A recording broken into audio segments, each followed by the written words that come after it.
Boom! He's on his back. Hey, heck of a play!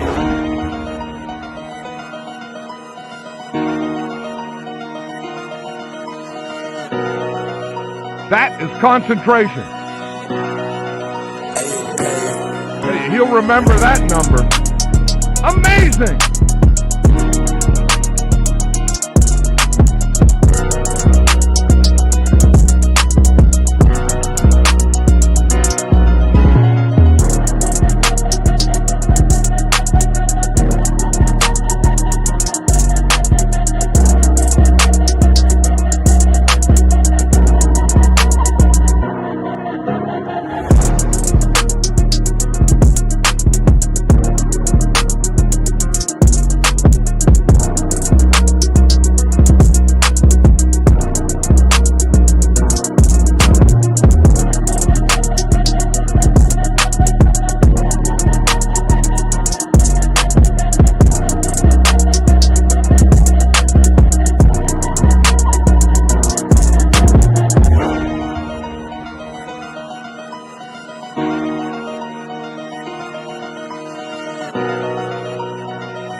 Okay, what it do, what it do. This is another installment of Sportify Arena. I got an illustrious guest that plans on joining, but he just got to get his technical difficulties in order. And then from there, we're going to go ahead and rock out. And I even dropped the StreamYard link. So anybody that wants to come up, if I know you, then it's all good. You don't have to cam up. But if I don't know you, you will have to verify in the back chat. We got none other than Rush in the building. What it do? Big Rig Slaps in the building. What it do? Yeah. So this is Sportify Arena. We just gonna get right into it. What is going on with the Memphis Grizzlies? Did Dillon Brooks get thrown under the bus? Did he? Let me hold up.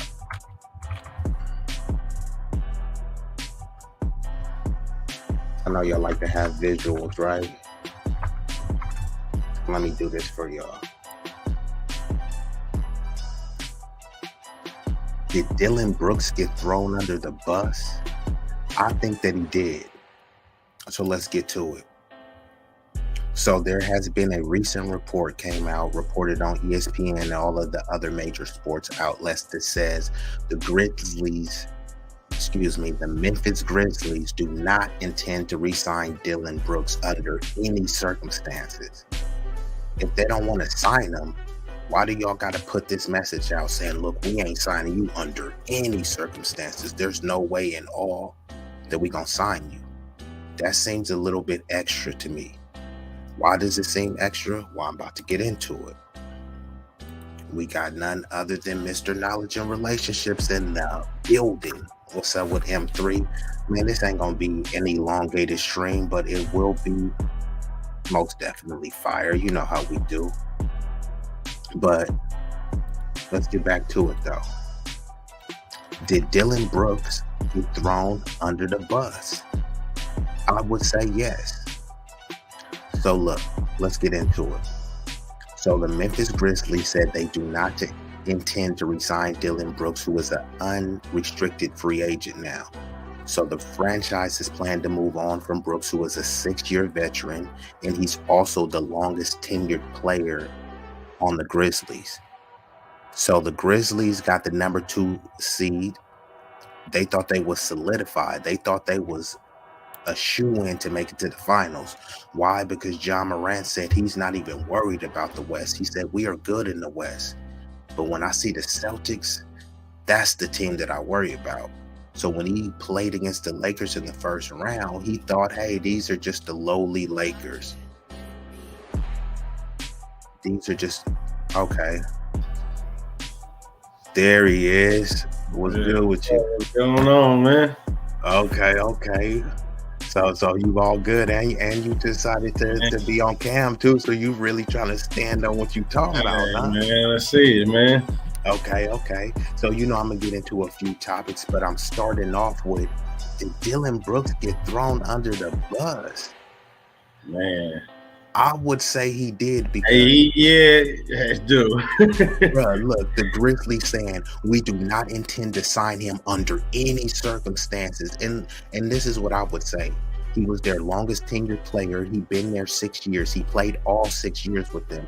Now, I do agree he had a disappointing series against the Lakers. He shot 31.2% from the floor.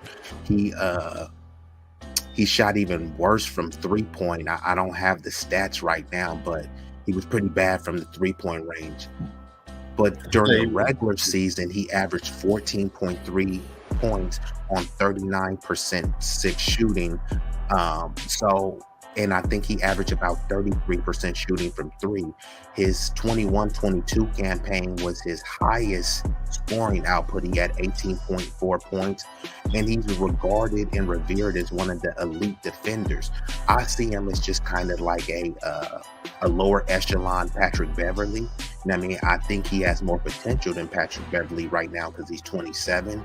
But in terms of defense, I'll give the nod to Patrick Beverly because he's done it at a higher level and he's done it consistent. But Dillon Brooks is no slouch on defense. Now, he was doing a bit much, poking the bear, talking about LeBron is old. I don't respect anybody to give me 40. Like, come on, Dillon Brooks, you never He scored. got us 40. He got us 40.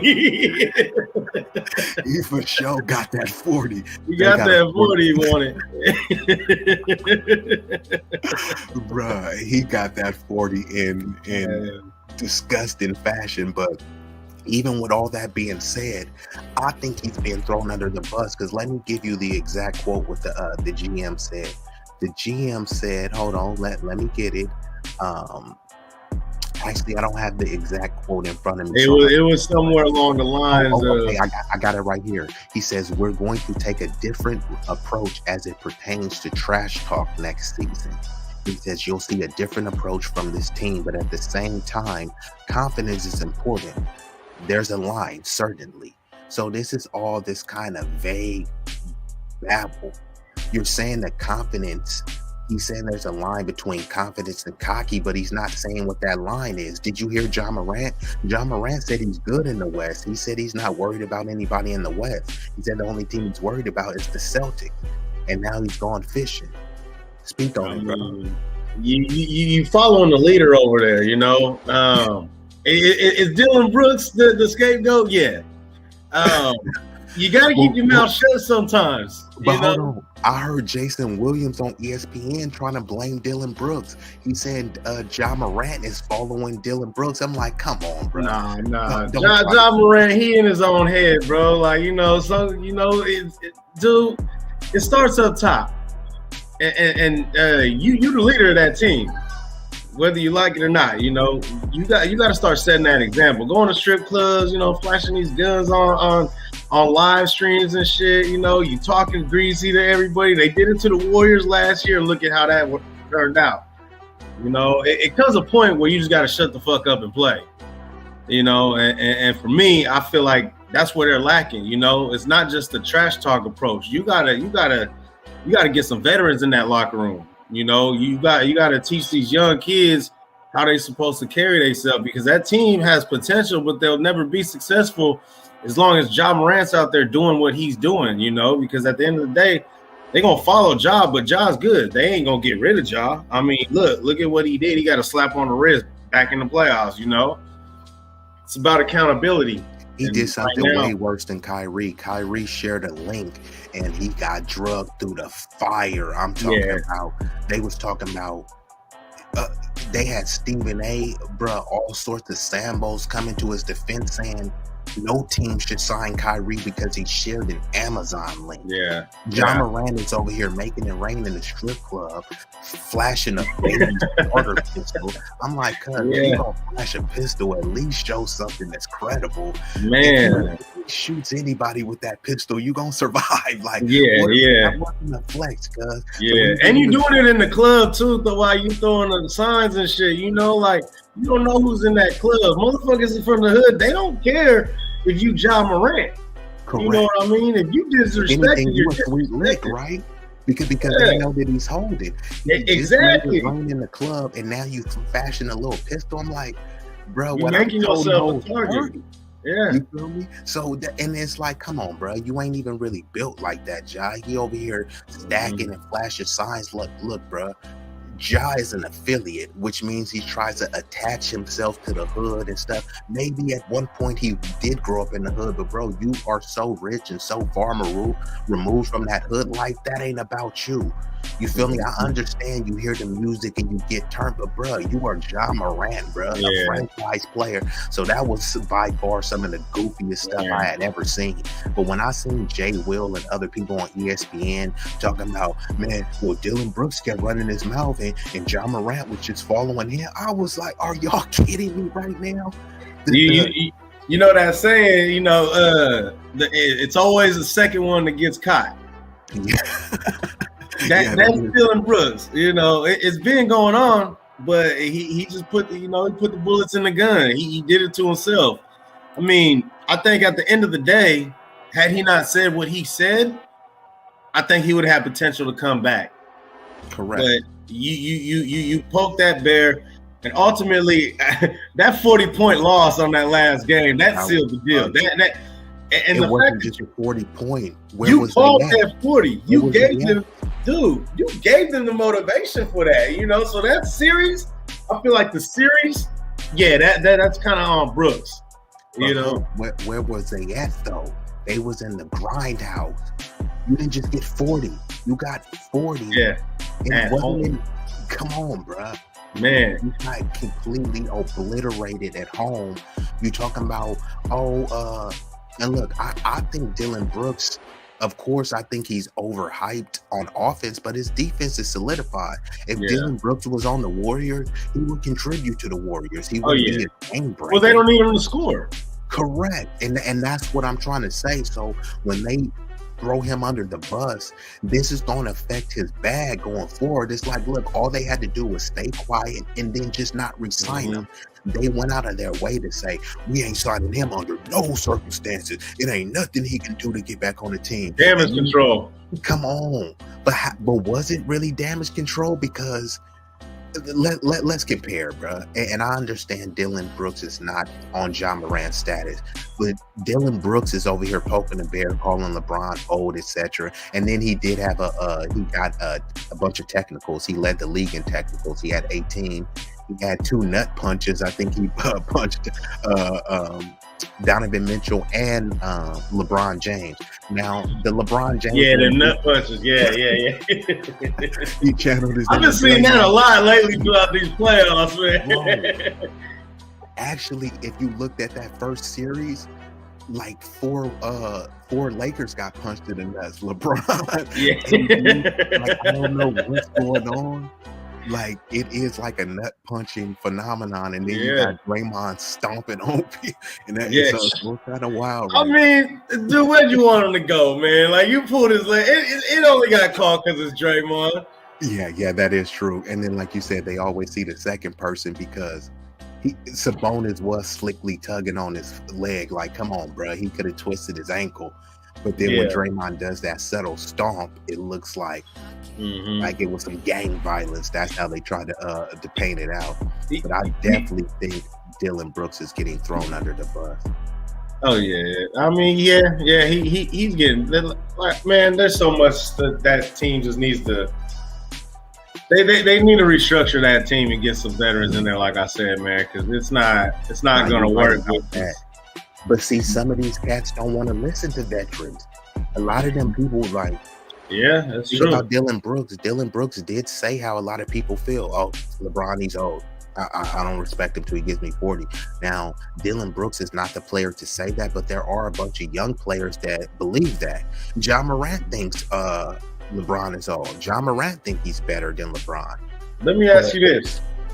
How long do you think Ja Morant's going to be playing at that high of a level in the NBA? How much longer?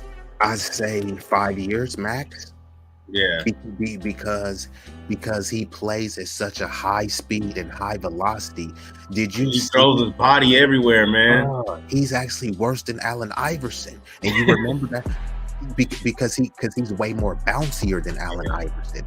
And he could get up. Iverson wasn't trying to dunk on LeBron James, you know, like. And there was a play in the last series where LeBron, he took a charge and he said, look, you cannot meet Ja Morant at the summit. He jumps too high, so all you can do is charge. But Ja Morant jumps so high that when you take the charge, when you have to land, you got to put your hands down, and then he ends up like twisting his wrist. Now, he still was able to play, but he does that literally every play. It's kind of cringy, like it's exciting, but then it looks like every play, like, dang, is he injured? Yeah. It's almost as cringy as watching Anthony Davis, because Anthony Davis will dunk and then he'll grab his knee. I'm like, they hit you in the head. Why you grabbing your knee? Like, I think, didn't he go down yesterday too for a second? He goes down every game. Now, that's what I'm trying to tell you. There was one game where he was like, bro, I can't even feel my arm. He got a shoulder stinger, but he was playing like a monster last night. But let me get to the second topic before we get to that Lakers game. So here's the next one right here. Hold up. Did Joel Embiid deserve to get the MVP? Some people were saying, hey, they was pandering, just giving them the MVP. That was Jokic MVP. How you gonna give it to Joel Embiid? What's your position? He already got 2. You know, you can't just keep giving the same person the MVP every year. I mean, you kind of got to spread the wealth, I feel like. Did Joel Embiid deserve it? Hell yeah. You know, because it ain't just 1 year that he's been showing up. You know, this is the past 2 years that Jokic have won it. He's been in the conversation, you know, and it's time to pass it on to somebody else, I feel like. At the same time, I feel like they were both deserving of it. Steve Nash and stuff too. Remember, like, we love Steve Nash. It's like they robbed Kobe of an MVP, and they did it to Curry when he was unanimous. Oh yeah, but hold on, but Curry got that one, right? Yeah, he got it, but they didn't like the fact that it was a unanimous decision. Oh yeah, they that is, you know, he got slack about that. But at the end of the day, I mean, I feel like these awards, bro, like. They're kind of political too. Huh? They kind of too political too. Sometimes. Yeah, you know, it's a popularity contest, you know, just like the All-Star game, and you know, it's like. Yeah, speaking of that, bro, they was Drew. Like I actually like Jokic. Jokic is a beast. But they was kind of fawning over him the whole year, like, oh my God, just look at what Jokic is doing. I'm just like, bruh, did y'all not see what Embiid is doing? Yeah, like, they kind of was trying to put it in the tank for him. But I think many people was, feeling like you and saying, come on, bruh, he just got 2. Like, he's not the only impressive player in the league. You know? Exactly. And that's kind of what I don't like. And so, but do you think, you understand that Joel Embiid deserved the MVP, but do you think currently right now he's a better player than Jokic or no? As far as like during the playoff, like overall, or are you talking about in the playoffs?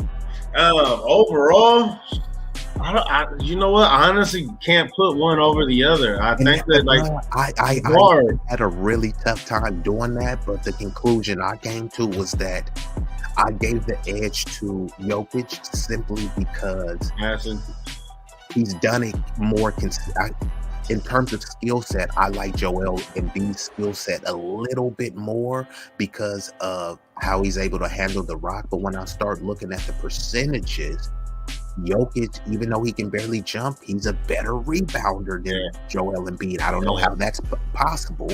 He's a way better passer than Joel Embiid.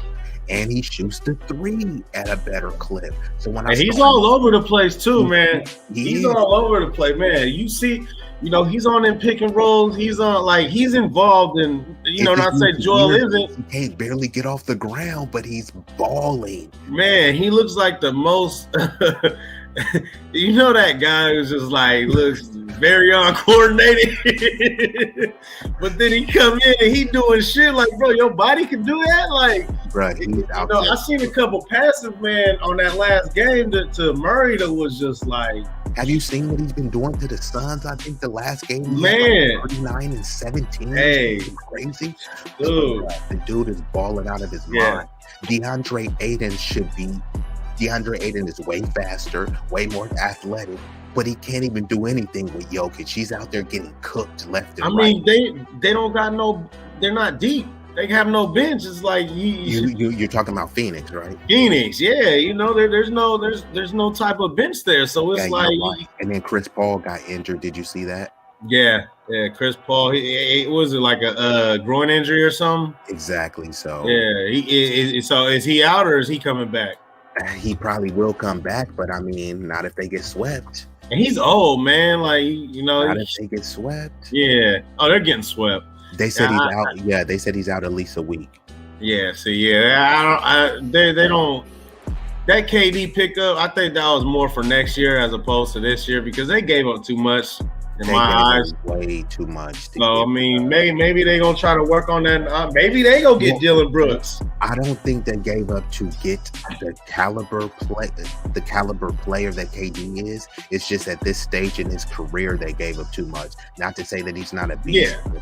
How many more high level years does he have? And then they gave up like 2 24-year-olds and draft capital. So that is a tad bit much when you start looking at it that way. You're sacrificing your future for the past. Correct, in hopes that you're going to win a championship.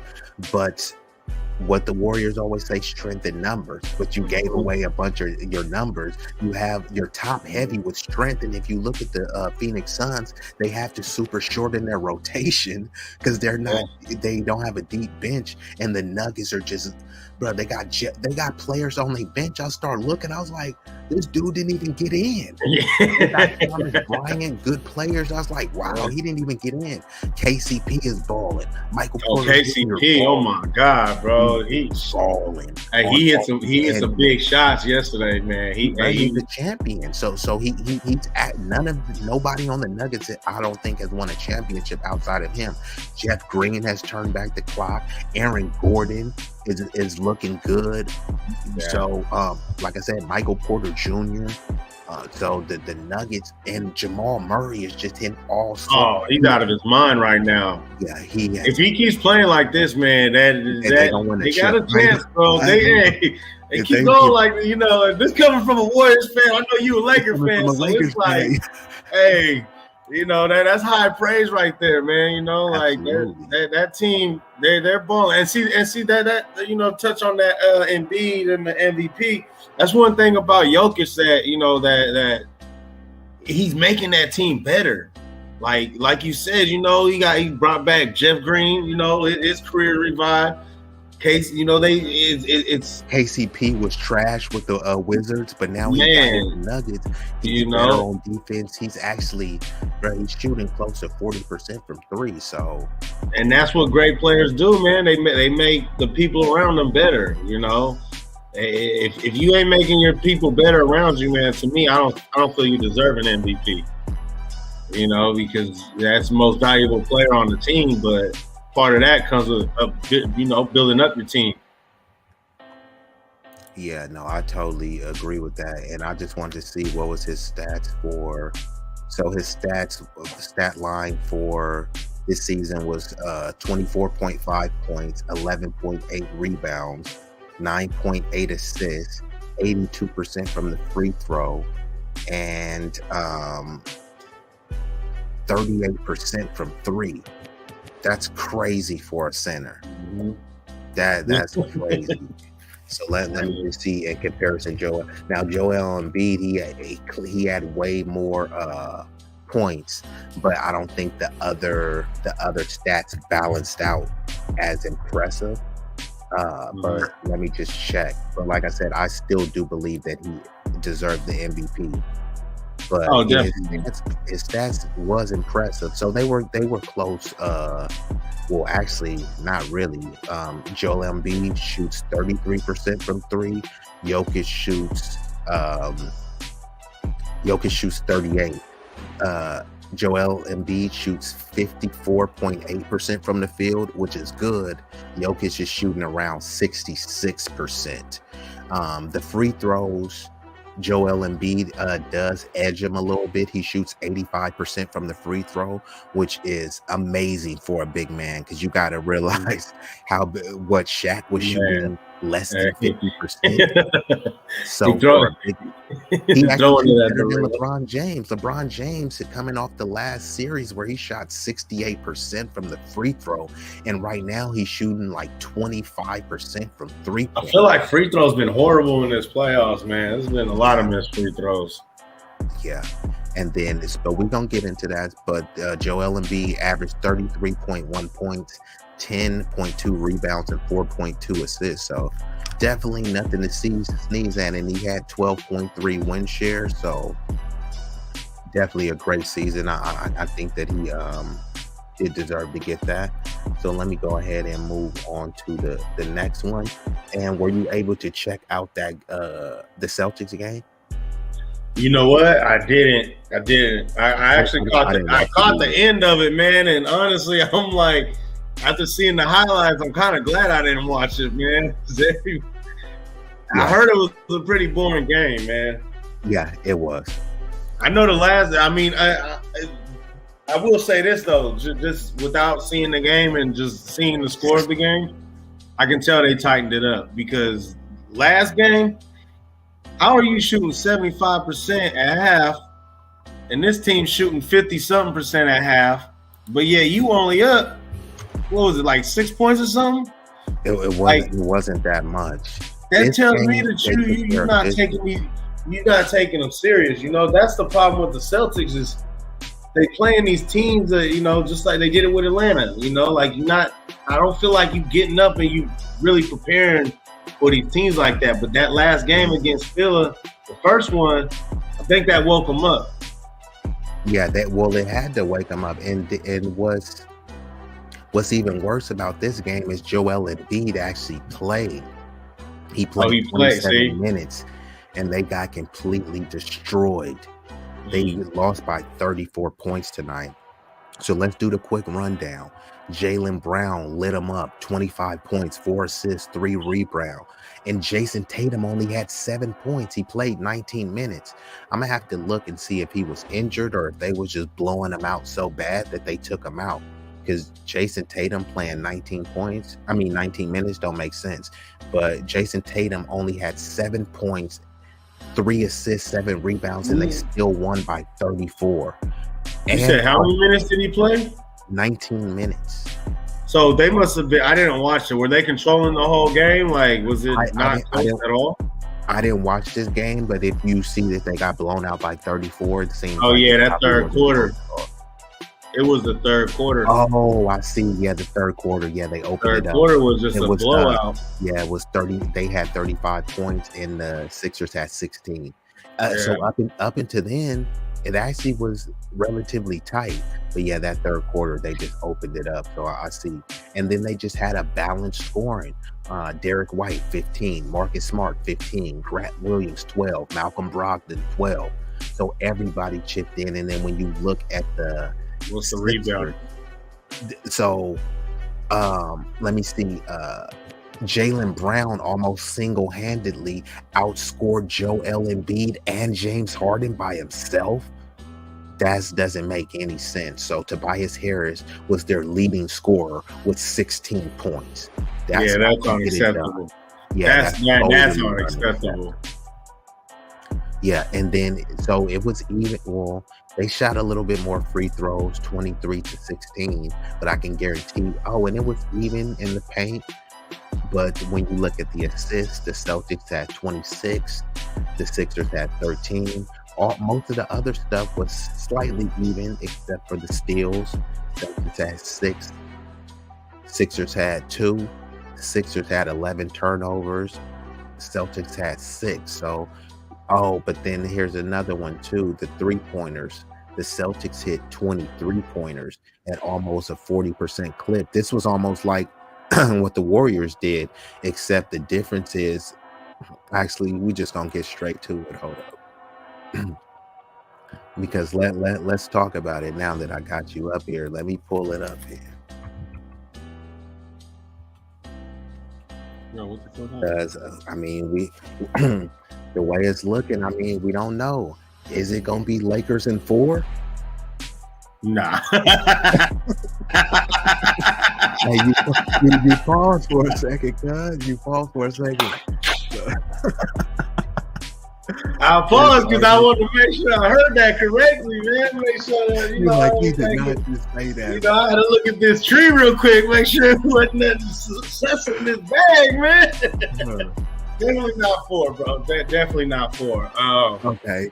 But hold on, let's go over game 1, because I actually, as a betting man, I had my money on the Warriors to win game 1.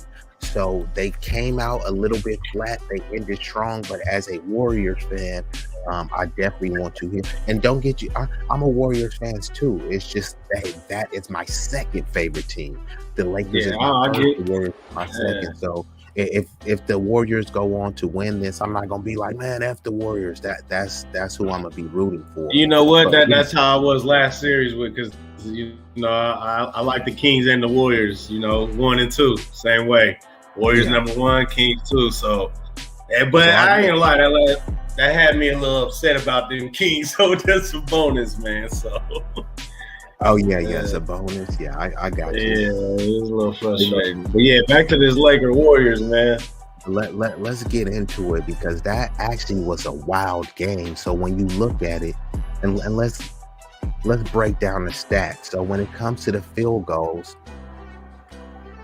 the Warriors got way more shots up. They were 43 out of 106 at 40.6%. The Lakers at 43 out of 92, 46.7%. So less shots, but more efficient with it. Now here comes the two deciding factors.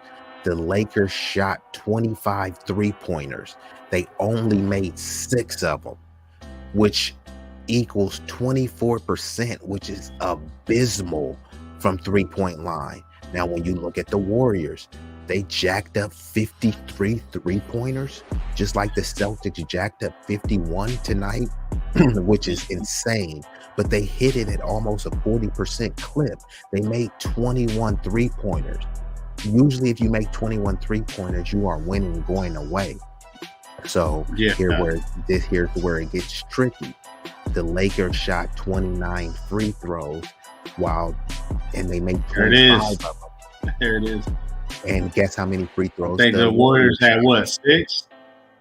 6. They shot like 5 out of 6. Something like that. And that's why they say you live by the 3 and you die by the 3. That's the difference. Because the Lakers had 54 points in the paint, and the Warriors had 28. So when you're jacking up those threes, for them, I understand sometimes it's an efficient shot, but they don't call a lot. You're not getting fouled on the 3-pointers. And then Jordan Poole did get fouled by Dillon shooting a 3, and then he made a 4-point play. But typically people they kind of run and close out, so people go out of their way to avoid fouling on the 3. And I think the Warriors needed to be much more aggressive. They needed someone other than Curry, because they were doubling and tripling Curry, and nobody else was willing to penetrate that paint. Klay Thompson was taking fadeaway shots. Wiggs was cool, but he wasn't driving. He was just getting a lot of kind of cleanup points. So in order for the Warriors to win this, they're either going to have to make like 30 threes, or they're going to have to make about 15 threes, but they need to have at least 50 points in the paint. You're not going to beat this Lakers team just jacking up threes, because LeBron is horrible at threes right now. So all he's going to do is keep driving. They've been feeding it to Anthony Davis. D'Lo has been driving the ball. Dennis Schroeder, as he's pretty fast. Now, sometimes he is a little floppy, but he knows how to sell the call, and he knows how to get you to bite, so that you make a meaningless foul. So what was the bench points? The bench points, hold up.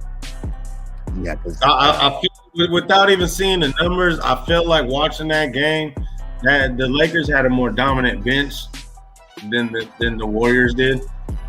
Yeah, they did. So who was coming off the Warriors bench? Dante DiVincenzo. He didn't really do much. Yeah, he had 0 points, and he played 12 minutes. Jermichael Green, he played 8 points and had played 8 minutes and had 6 points. Besides that dunk, GP2 didn't do nothing. Yeah, that's what I'm saying. He had 2 points, 2 assists, and 3 rebounds. That's not gonna get it done against this Lakers team. And Jordan Poole came in and got hot. He had 21 points. And let me ask you this: how do you feel about that Jordan Poole 3? Do you think it was appropriate? It was in rhythm? Because he did hit what Steve Kerr said. That's the shot that Jordan Poole can make. He hit 6 3-pointers on the night. But sometimes, let me ask you this, because I was, I've been talking to my Warriors fan, doing my little funny trolling stuff, and a lot of them was hot, because when you look at it, Jared Vanderbilt had to run from like 10 feet to do a closeout. I understand he wanted to tie it, but there was still enough time for him to drive it. And I don't know what was your take on that. So he could have even got a closer three. He was wide open, bro. Dude, I've seen him make that shot before. Here's the thing: when he shot that shot, I wasn't upset that he shot it. I was upset at the way it came out when he shot it, because you can tell he wasn't comfortable. Like, You know, when you a shooter, man, you got to be in rhythm, and that shot just looks so goofy. I'm like, you could tell he rushed it. This is what JJ Redick said, because he said, look, as a shooter, and you know JJ Redick is a known shooter. Yeah. What he was saying is, or at least what he's speculating is, because you know how when a team is up 3, in that situation, you don't want to give up a 3.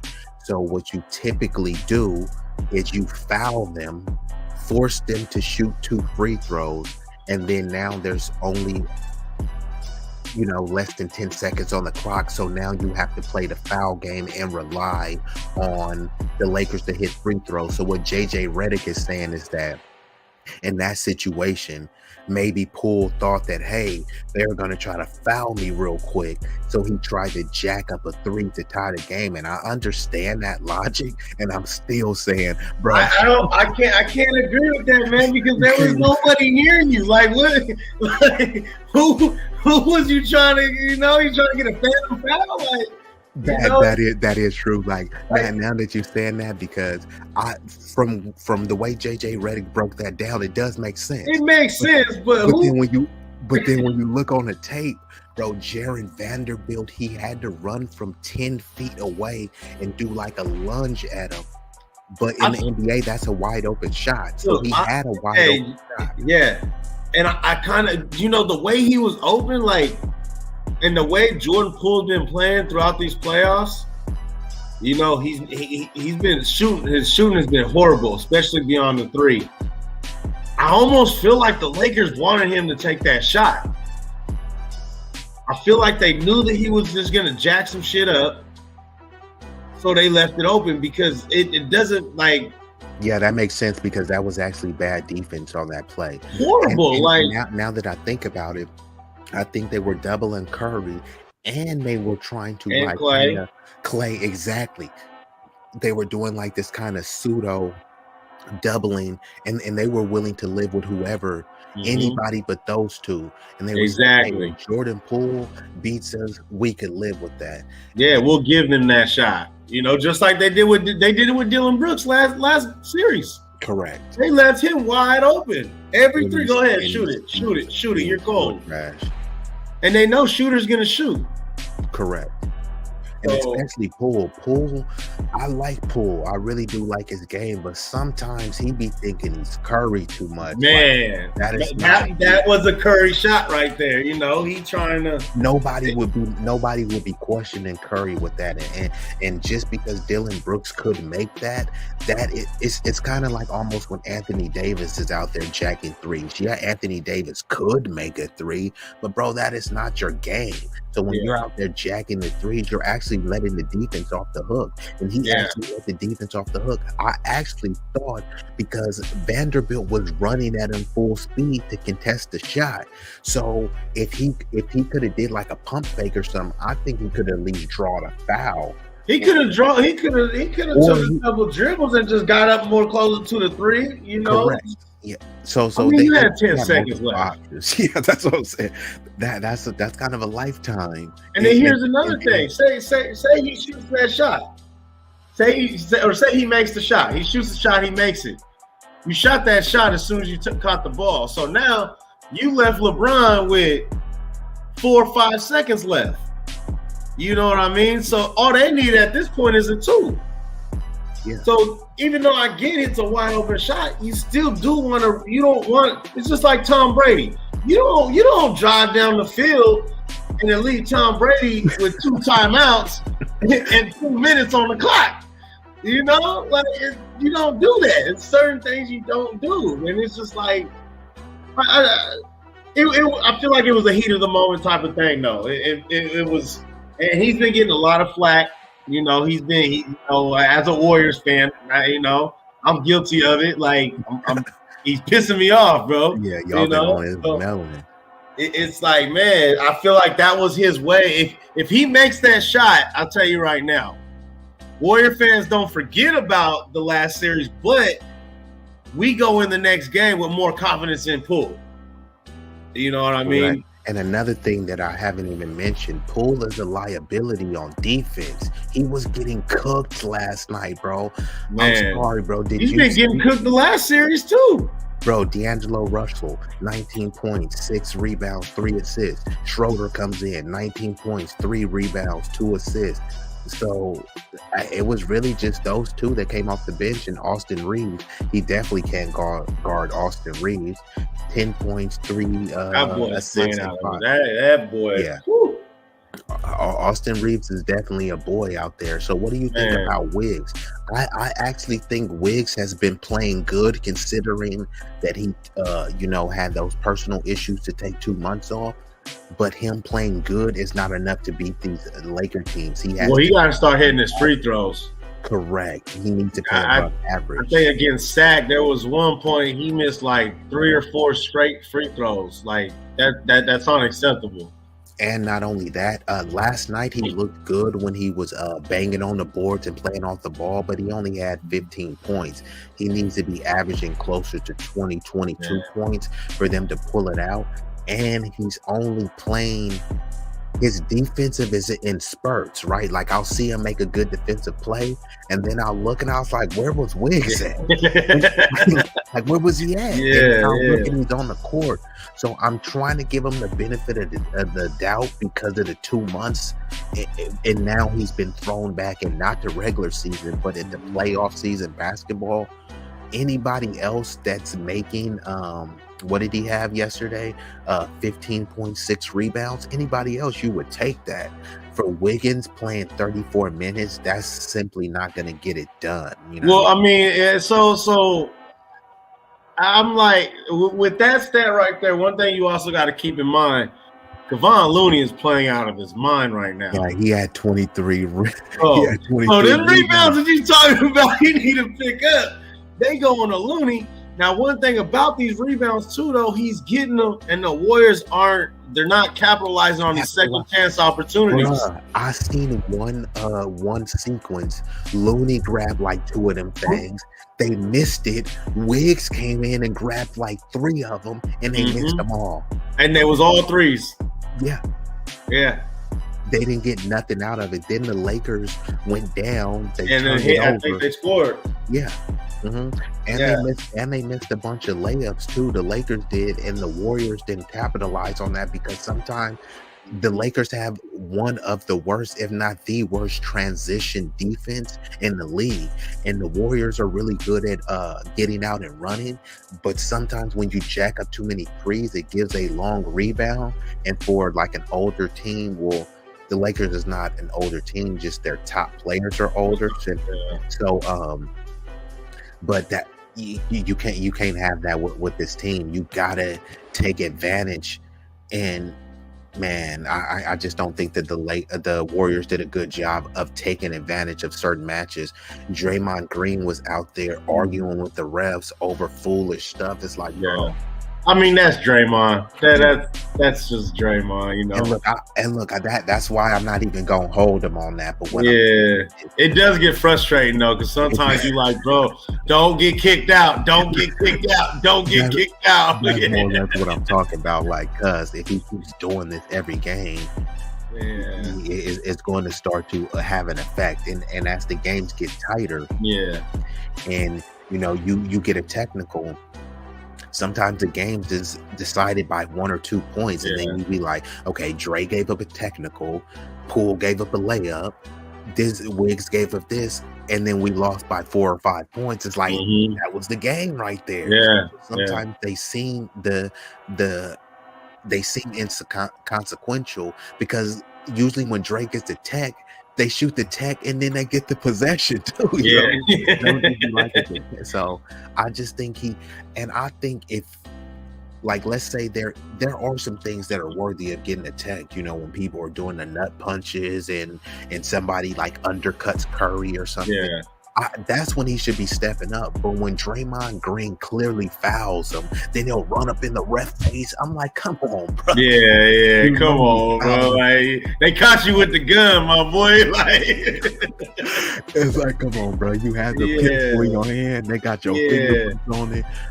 And you are not getting the benefit of the doubt. I don't care. He's basically like with Rasheed Wallace, right? When Rasheed Wallace would say something, they're gonna tee him up more than they would tee somebody else up. You already know this. And you got to be contributing more than just technical fouls, right? Because he only had like 6 points. I think he got. There was one thing that frustrates me about Draymond. So there was a sequence. I think they was on a fast break or something, but somebody was underneath the rim, and Draymond comes all the way from the other side of the court and literally just runs into dude. You know, I forgot who it was, and I'm like, come on, bro, like you can't. And I could tell he was trying to sell it, like he was fouled or something. But it's like, bro. Come on, man. You look like a fucking linebacker hitting a running back right now. Like, dog, you can't, little stupid mental shit like that just frustrates me, man. And they can't be doing that in this series. Correct. And then Draymond keeps acting oblivious. Like, I don't know why they called it on me. Like, that was a blatant foul. And I would say, look, if somebody did that to Steph Curry, you would expect the refs to blow the whistle. So it's like, come on, Dre, and I think Draymond Green is an elite defender. I think just sometimes he gets a little bit too in his head, a little bit too in his feelings, and that starts to affect his game. Yeah. And this team has more of a veteran leadership. You look at the Kings. The Kings had some veterans, but their veterans are still young, right? Mm-hmm. They got 5-year players, which is a veteran technically. They're gonna be a force next year, man. Yeah, I agree, especially because I think they got good draft position. And shout out to Coach Mike Brown, who deserved to get that Coach of the Year award. Because De'Aaron Fox was cooking the Warriors. Man. He just didn't have it in the last game. He didn't. I don't want to say he didn't have the help because that takes away from the team. But I'm saying him personally, like yeah. What he was doing in the first few games, he didn't do that in the closeout game. And I'm not taking anything from the. I mean, he did have that injury too. Yeah, exactly. What was it like? His a sprain? It was a shooting hand. I think it was someone on a shooting hand. Actually, I think that was what Kobe had, and they told Kobe like, "Bro, you need to get surgery, or else your finger will never be the same." And he was like, "Bro, tape me up. I need to win a chip." Yeah, and that's what he did. He won a chip, and he said it was on his like shooting finger. He said every time he like pushes off the ball, it was painful. Yeah. But it was kind of on some Ronnie Lott stuff. You feel me? Like, hey, bro, I'm playing in this motherfucker off. Yeah, exactly. And then we're joined by none other than Mr. Best. What's up with it, bro?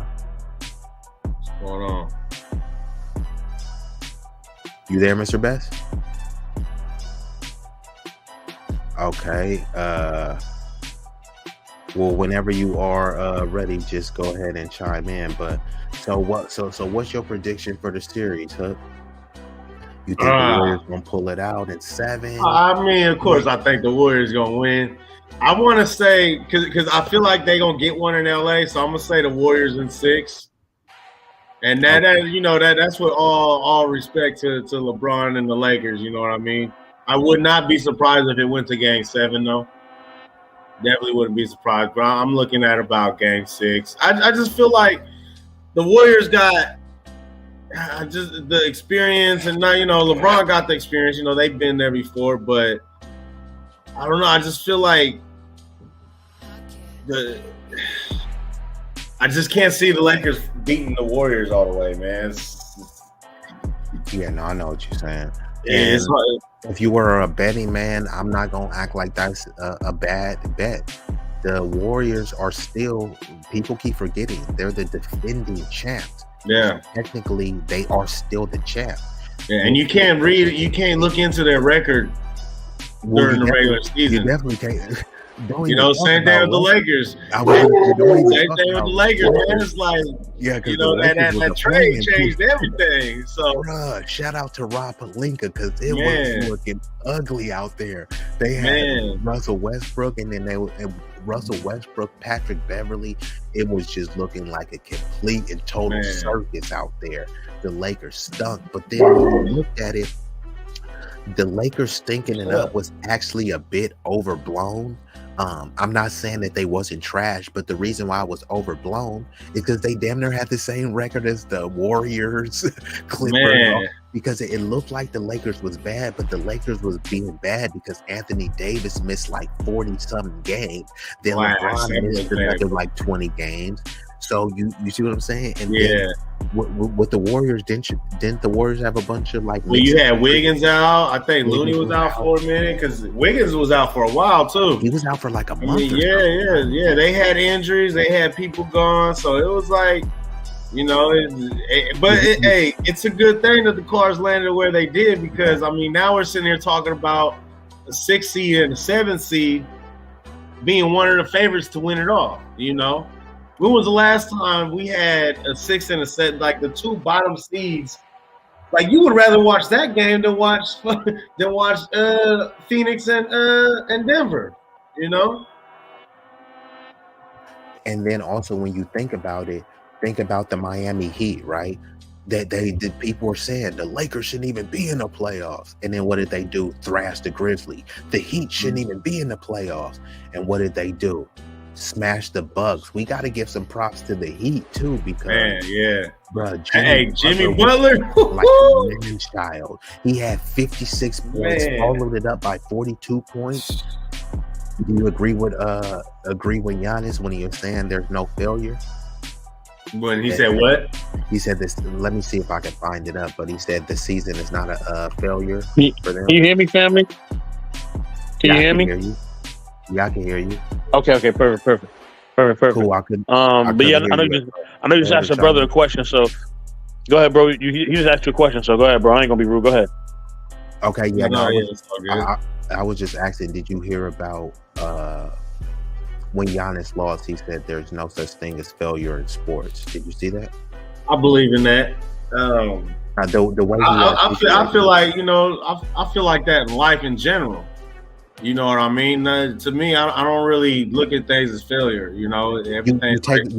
It's more or less a lesson, right? Exactly, it's a lesson. Like you didn't. So it's like right now, if I say, "Hey, bro, do 500 push-ups," and then you do it, and then your arm's shaking, it's like you didn't kind of necessarily fail. It's just you didn't reach that goal. Now you fail when you stop. But I can guarantee, bro, if you keep working out, you'll be like, bro, you're gonna hit that number. You're gonna hit that. So what Giannis was saying was he said Michael Jordan played in the league 15 years, right?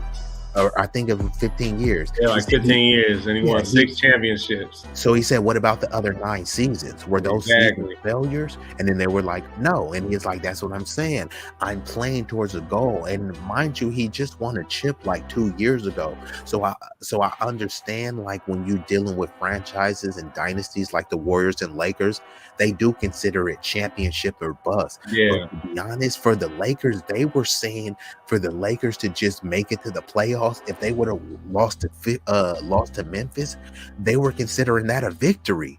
Because I mean, that's the outside world, though. Well, that's what, you know. That ain't flying with LeBron and AD. Yeah, exactly. Now, I'm definitely not trying to put that on them. Yeah, for them, they do consider it a failure. But I just want people to look at it in a holistic, because not everybody is able to deal with it. You got to think about some people have kids, right? And then let's say your kid doesn't win a championship, and then you look your little kid in the eye and say you're a failure because you didn't win. It's like, come on, bro. So I do like that message that he actually was putting out there. I know it won't resonate with certain people like Kobe, LeBron, and that echelon, but it's not. Really I think it would. I think it would, because you know. Nobody could doubt his, Giannis's. Actually, it might resonate with Bron, because even his son, right? His son went, I think, to like the semifinals, but he didn't make it to the state championship. So was Bronny's season a failure? I wouldn't say so. Definitely not. Not at all. Nah. I think the whole championship thing. Oh, go ahead, brother. No, go ahead. I think the whole championship thing is the team. Winning championship is a team thing. It's not on the one player. You know what I mean? Like, it has to be a team thing. Your team ain't together, then you ain't gonna be making it, man. That's just a fact. You know what I'm saying? I think these playoffs are very exciting. I do wish that everybody was really healthy, like the Kawhi Leonards and all these other. Wish they all were healthy, but you know what I mean? Not everybody was healthy, so we still don't really get to see like a full playoff. I want a full playoff. Everybody healthy, no injuries, no excuses, no nothing. The best is because Giannis got hurt, then this person got hurt, and that it's like, damn, like I just really want to see a full one. But I think between the teams, I think the Lakers could take it, man. We got a great defense. You know what I mean? We looking good out there. If it's not us, then it probably will be the Warriors again. Or I like Boston, man. Boston, they do look good, man. They just young, so they kind of have their times where they kind of, they kind of like be lackluster, and there's times when they pick it up. They got to get over that though, man. They got to get over that quick and fast, man, because they're gonna wind up getting beat again in the finals. So they gotta really shore it up and really get prepared for real. Let me ask you this though. With that being said, because I agree with you 100%, but wasn't this the same issue that they had against the Warriors last year in the finals? So my thing is this, you lost that game because you were slacking against the Warriors. Then you come in and you almost blow that Atlanta series. And in the first game you come out against the first game you come out and you lose to Philly without Embiid. So it's like, yeah, they played at a high level today, but is that going to be consistent down the road, or are they just going to fall asleep again like they did last time? That's what scares me about Boston. I think Boston needs a real big, man. They don't got nobody that's really like a real big that get them like 20 boards. You know what I'm saying? That can really block shots and really control the tempo. You know what I mean? They got two young guys that are nice. Excuse me. They kind of remind me of the Clippers a little bit. The Clippers, you know what I mean? They got those two dudes. They got Kawhi and they got PG, but they don't got no solid big. In the NBA, you got to have a solid big, man. You know what I mean? If you got a solid, and I know people think like, oh, that's passe. No, you got to get them rebounds, man. You got to have a guy in there that can control the paint. You know what I mean? I always say control the paint, you control the game. You know what I'm saying? The paint is where the game is won or lost. So if the perimeter, that's the difference of the game yesterday. Yeah. So the thing is that 3-point shots I know 3-point shots look nice and they fancy or whatever, but that's the lowest percentage shot that you could take. You know what I'm saying? You want to always, if you can go at the rim all the time, you want to take that shot. That's an easy shot. That's easy points. You know what I'm saying? And it's less energy. When you always got to jack up shots, that's a lot of energy on your body. You know what I mean? So it takes a lot of energy to do that. And I salute the Warriors because, man, they can, them guys can hit some tough ass shots, man. And people don't understand how hard that is, man. People just think that, that's very hard to do, man. What they do is not normal. It's very, very hard. Extremely hard. Twisting your body, like, dude, you got to get that shot up with a quick release. Sometimes your body contorts. Off screen, you're running off the screen. You don't even barely have a chance to plant your feet. Dude. And have you just watch Curry run around, bro? Like with the ball, like this dude does not stop going. His motor is going 100 miles per hour every play, and then to be running around like that and put up shots the way it is, it's hard. It really is hard. And then plus when you're getting double teamed, because people go out of their way to make sure that they physically is kind of nudging you and doing little extra stuff that doesn't always show up on the camera, but it is physically taxing on your body, bruh. And just to the point that Mr. Best was making about the Celtics actually do have two quality big men. The thing is with this league, they don't really play like big man. Al Horford has been one of the perennial centers in the league for like a decade. The thing is now he barely looks like a center because he's always at the 3-point line jacking up threes. And tonight he had 24 minutes, 5 points, 2 assists, 7 rebounds. It doesn't really sound like dominant big man numbers, but he can't really dominate in the paint because he's always around the 3-point. And then they also have Robert Williams, who had 2 points. He's not any type of threat on offense outside of a lob threat or cleaning up rebounds and dunking. So they have big men, but they don't have so Robert Williams is a big man that's just kind of like a high flyer and grabbing boards. Al Horford could play like the back down big man and take the 15, 17 foot shots, but those are kind of low percentage shots, even though he could hit them. So a lot of teams do have big men. It's just in this league, you don't really play, your big men don't really play like big men no more. Even Anthony Davis starts whining if he has to play 5 because he doesn't really like to bang out there. He likes to be able to float around, kind of jack up shots, because the further you are from the basket, the less banging it is. People are still banging, but the further away you get, they'll start to call it a little bit tighter. So Anthony Davis never really likes to play center. So that's why certain teams, that's why at one point Sabonis was killing the Warriors, because when Looney had to go out, they kept relying on the small ball, and the small ball has its advantages, but if you're not splashing those threes, you're just getting destroyed on the board. And that's on, I feel like a lot of that is on Poole. You're out there with the second team, man. You need to be making those shots, because you don't have Kevon Looney underneath that rim getting those boards. So every shot you put up is going to be crucial. Yeah, no, I totally agree with that. And so what about the Phoenix Suns series? Do you think they are completely done? It's sweet. They're done. It's over. That's sweet. That's not even entertaining. Like, I haven't even. I watched it. They've been getting cooked. Honestly, so look, I've watched it, but I'm paying more attention, bro. Like, Denver looks good. Like, Denver looks good. I'm watching they were dropping some dimes yesterday, and I see so much of the Warriors. And Murray is making some crazy shots. His handle is wild, man. Bro. Hey, he doesn't make, like, Curry makes trick, like, deep shots, like one-legged leaning.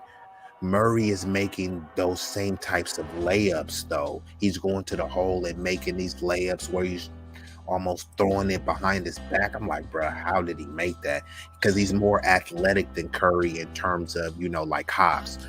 Curry has a better handle and a way better shot. But in terms of, like, jumping and dunking ability, of course, Jamal Murray has the edge there. So he has been extremely explosive. And the thing is, he's such a threat when he gets there. Then you got KCP sitting there wide open, Michael Porter Jr. sitting there wide open. So the Nuggets are, I knew they were deep, and then I started looking, I was like, oh damn, this roster is, man. Hey, and they're hitting their shots though. Like, when you got your role players hitting the shots they need to be hitting, like, dude, it's not. And I don't see them slowing down. Yeah, Bruce Brown Jr. is the other person who's playing. And look, Jokic played 41 minutes, bro. He literally played the whole game. 39 points, 16 rebounds, and 5 assists. And actually, Michael Porter Jr. was trashed that game, and they still won by 10. He only had 5 points. But then when you look at and then I start looking at the Suns. Cameron Payne, 2 points. Torrey Craig, 0 points. Bismack Biyombo, Jock Landale. I don't know who the hell is that. What's the minutes on their starters? Their starters, Kevin Durant played 44 minutes, so he played like beyond. Durant played 44 and Devin Booker played 45. Then you got Aiden playing 33, Okogie playing 22, Damian Lee playing 26, and Chris Paul played 25 before he got injured. That's because he got injured. Correct. So that They lost by 10 this game. and now put this in perspective. Had Chris Paul not been injured, basically your 3 starters are on that court the whole game. So you're not resting them. Yeah. They That's what they can't go a whole series playing like that, you know? Yeah. And even if they miraculously win this series, which I don't think that they will, you're not going to be able to beat the Lakers or the Warriors with playing. You know, I don't care how good Durant is. It's just not going to happen. And Durant played 44 minutes and had 24 points. 24 points, 3 assists, and 8 rebounds. Devin Booker led the way with 35 points, 6 assists, and 5 rebounds. And then everywhere else is just a huge drop down. Chris Paul, 8.6 assists, 5 rebounds. DeAndre Ayton, 14 points, 4 assists, 8 rebounds. But then you got Josh Okogie, who is starting, 2 points. Damian Lee playing 26 minutes, 0 points, 2 assists, 6 rebounds. That's not going to get it done. You know, Cameron Payne played 17 minutes, 2 points. So, you know, the bench is going to have to do something because the Nuggets are deep. They are really loaded. They're going to start pulling people out the stands. Shit.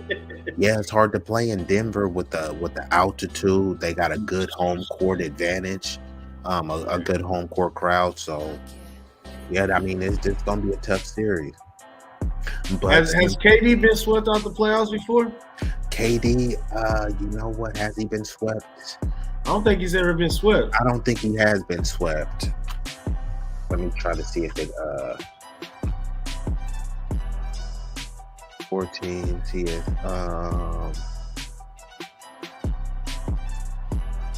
oh, hold on, let me see. I don't think he. If he did, it's with. Yeah, I don't think he has. I'm trying to look. I'm not seeing.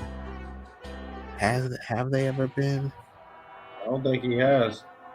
If he did, it would have been with OKC. Yeah, but I was trying to see. I don't see which year that would have been. So I don't think that he has ever been swept. Yeah, not to my knowledge, but that will be a fact that I'll have to kind of look into. But yeah, so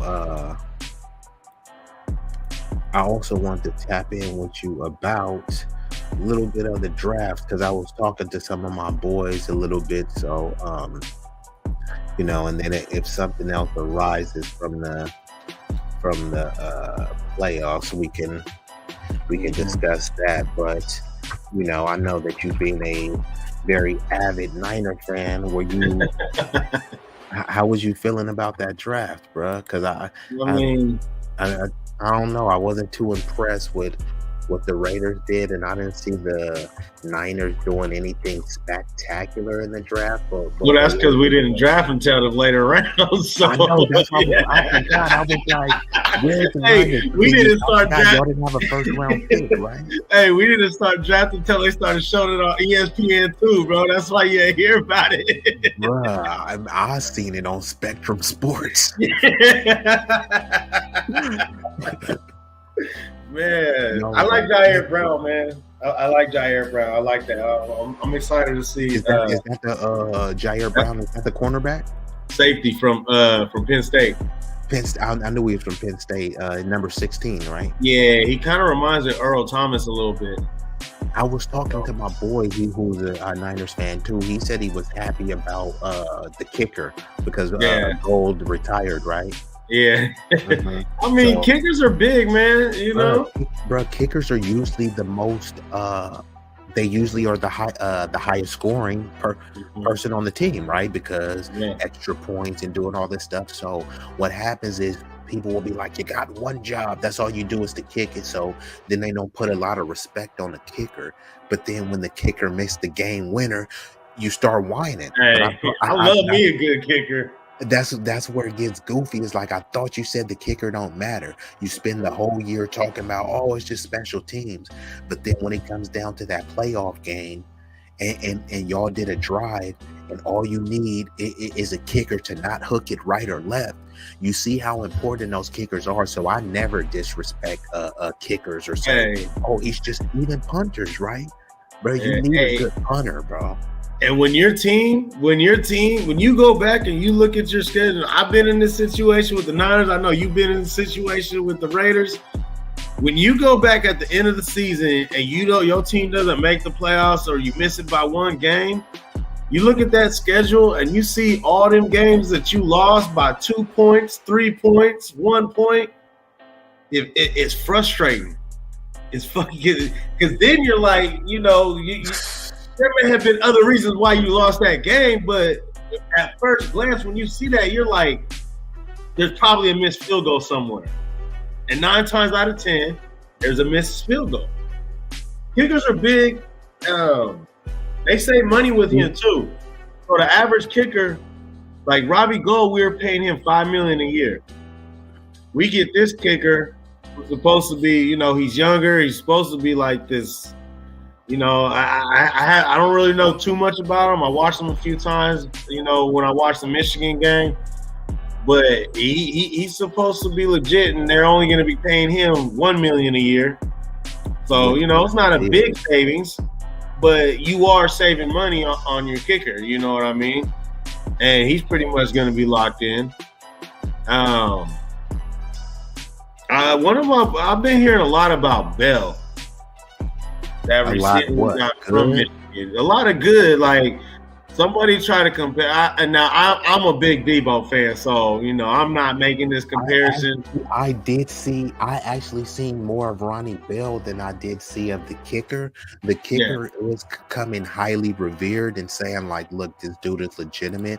Ronnie Bell put up some nice numbers. Let me look. I haven't seen a bunch of his games, but the games I did watch, he was balling. So I think he will be a good addition. Most definitely. He's not the biggest guy, 6 foot, 192 pounds, but I think he is very solid. And see, I think they might use him in that Debo role if he gets some playing time, because they kind of got Debo's a little bit bigger, I believe, but. The height, but the height and the playing style, it just looks similar to me. So I think they're going to use him as like more of a relief to give Debo some rest, because you can't keep running Debo like that. I thought it was actually a sleeper for the tight end that y'all got. Y'all actually picked up 2 tight ends. Yeah, see, you knew which one I was talking about. One named Braden Willis from Oklahoma. He's the tight end, but Latu. Alabama is always producing some solid players. So my family is from Alabama, so Roll Tide. So I actually was watching their games. Plus, Bryce Young is from Cali. He came out of Mater Dei. So I actually seen him playing in high school, and he was a boy out there. You feel me? But Latu, like, I think he will be a great addition, because if Kittles is there healthy, because I know that the Chiefs, they have Kelsey and one other tight end, so they kind of cause havoc for the defense. And with the Niners having a legitimate run game, a solid quarterback, solid receivers, man. Well, here's an interesting fact. Here's a little fact about that. So, Kelsey and Kittle got that tight end U that they do every year, right? So usually it's NFL players. Well, Tutu and I think one or two other tight ends were the only ones out of college that were invited to go there. So I feel like Kittle already knows what he's about. You know what I mean? And they wouldn't have. I feel like they within that organization, they talk to their players. I think they got some insight from Kittle about him, just from that tight end university. And I forgot who the other 2 tight ends were, but yeah, I'm excited about him, man. We'll see. And Kittle's getting old.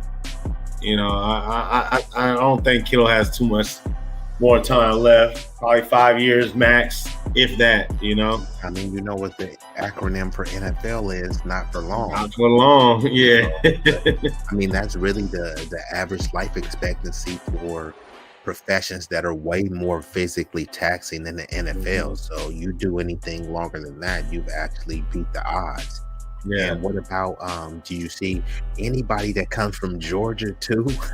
So I know y'all got to. They all play for the Eagles now, so it doesn't matter. Well, the Eagles, it don't matter. They all play for the Eagles.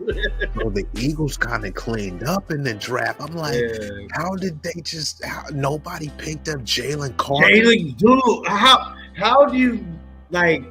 Honestly, I thought for sure, you know, coming from the Niners organization, I thought D'Amico Ryans would have took him. I knew. You know, sure. So what they were trying to say is because let's keep it real, bro. A lot of the best players come from the mud, bro. Yeah. So it's a lot of them that are super from the hood, impoverished, kind of grew up from a thugged out background. Mm-hmm. So what they're looking at with Jalen Carter is trying to say that, hey, he's maybe had some nefarious dealings, or you know what I'm saying, kind of had been on some John Morant type stuff, you know what I mean? So character issues. Correct. It's definitely not his talent. So at some point you'd be like, come on, bro. But then with the Raiders, because the Raiders did want to draft Carter, but what happens is you know what happened with Henry Ruggs, right? Yeah, they got too many character passes. I get where you was going with that, man. Yeah, you know what I'm saying. So, yeah. And then you had Arnett with the gun issue, Remember, and even when they got Alton Smith from the Niners, even though he was cutting it up with the Niners, but then he got it with the Raiders and still was doing the same thing. Then they had drafted DJ Hayden, who actually had heart surgery. They had drafted him in the first round, who he actually was a solid player, but he should have been drafted in like the third round or something. Yeah. They shouldn't have used their first round pick for him. So who was the coach at the time? At that time, bruh, I can't even remember. It had to have been Gruden, huh? I think it was, but let me check just to make sure. Yeah. Bro, I was so high. You know, when you get high, you try to remove that that memory out your head. That stigma. And even McDaniels was trash last year. He came from the Patriots and he was highly touted, and he was like, he was a pivotal force to those Patriot teams with Tom Brady. It's like, was that, or was he just around some greatness at Bill Belichick? You feel me? Here's the thing. Speak on it then. Me personally, I like what y'all doing right now. I like the fact that you guys got Josh McDaniel. I like the fact that you guys went and you guys got Jimmy Garoppolo. And the reason why is because Jimmy Garoppolo is not your answer. I'll tell you that right now. But it's just like we were talking about the Memphis Grizzlies. Jimmy Garoppolo is Derek Carr 2.0. Yeah, but here's the difference. Jimmy comes from a winning organization. He comes from a structured, disciplined organization. You know, it's funny because I was watching the interview, right? And it was with what was his name? His linebacker. He played for the Keo Spikes. So he was talking about how when he first got to the Niners organization, it was like players were going out partying, they were doing this, they were doing that, and there was no type of like discipline. They were just doing what they wanted. And he said when Harbaugh arrived, he broke it down and was like, you know, they basically tightened up on everything. And, you know, it took some time, but now that organization is like, they don't deal with a lot of that bullshit. And I feel like with the Raiders, they needed that change. Like what's going on within y'all organization, the fans may not like it. And I feel like they don't understand it because it's not a jab at Raider fans, but y'all haven't really seen a team get built from the ground up. You know, you guys have been at the bottom of the NFL for so long. It's like, You know, you guys are used to all of this, but sometimes you got to clean house. You got to make those changes, you know? And I feel like they're set up good, you know, and you can't dictate. You can't just give Derek Carr a pass and say, oh, it was the defense's fault, but then blame Josh McDaniels and now it's his fault. But then you don't want to give him that same. The dude's only been there a year. You know, you're not going to change any organization overnight. I don't care who you are. That's why they usually give them like a 4 to 5 year run. You have to give them some time. That's realistic. About year 3, you should see some fruition. Hey, Kyle Shanahan, when he first got to the Niners, they was trash for like 2 years still, but they got better and better. Talking about firing him after the first year. Yeah, exactly. And like me, I don't believe in. I'm more patient as a fan. I feel like we live in a day and age now, though, everybody wants it now because that's what they're used to. They're used to getting their way. They're used to having their shit right away. And I mean, with this Raider organization, bro, I'm gonna tell you, you guys got a good future ahead. You know, it's just a matter of if the organization could be patient. And another thing, man, y'all motherfuckers need to get out there and support that team.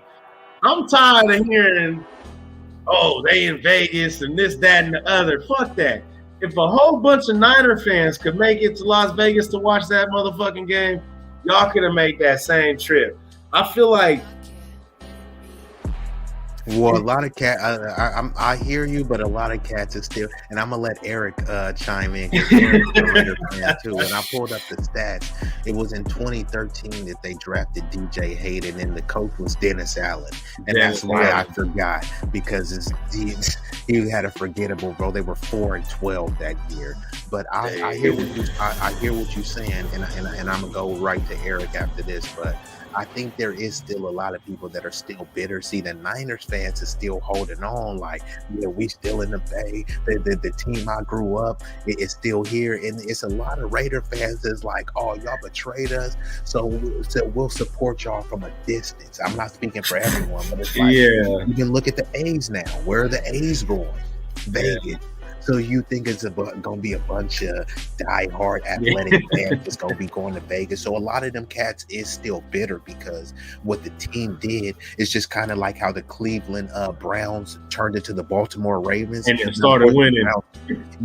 Correct. And of course the Browns came back to Cleveland, but those Cleveland fans wasn't being like, yeah, you feel me? Go Baltimore. I understand it is still they completely changed the franchise. So, you know, it wasn't like it turned into the Baltimore Browns. They just completely changed the franchise. So it's not quite apples to apples. But what I'm saying is people do hold resentment because you've been a season ticket holder all of your life, right? Yeah. And then all of a sudden they say, you know what, we want another stadium. It didn't work out. We packing up. Hey, but you're still going to get season tickets, right? You're still going to pay even more money because now you got a season tickets and you got to travel super far. And if the owner don't care about what people's love for the fan base is, it's like, all right, cool, man. I got a 4K, 8K TV. I'll just watch it here. You know what I mean? And I'm not saying everyone should take that position, but I do get why some people will say, man, we'll let the other teams have it. But what's your position on it, Eric? Go ahead, speak up. I think, I mean, they haven't had a decent first round pick in the era when they were in Oakland. Like they probably missed, like, I'm guessing 13 first round picks in the last 7 drafts. Like, bro, don't remind me. That's a lot of missed picks. Like, I actually hate when the Raiders actually have a high draft pick because they always blow. Bruh, DJ Hayden, they drafted him 12. They drafted Darius Hayward Bay. They drafted Marcus Russell. Come on. Oh, hey, and you think about the players that they drafted over, like, you could have had Calvin Johnson, Michael Crabtree, like, bro, and that's what sucks about it. It's always the pick after that ends up hitting. Hold on, cuz I gotta hit you with one of these, bro, because this is every time. Hold on, bro. This is me after the Raiders drafted Jamarcus Russell and all of these bad picks.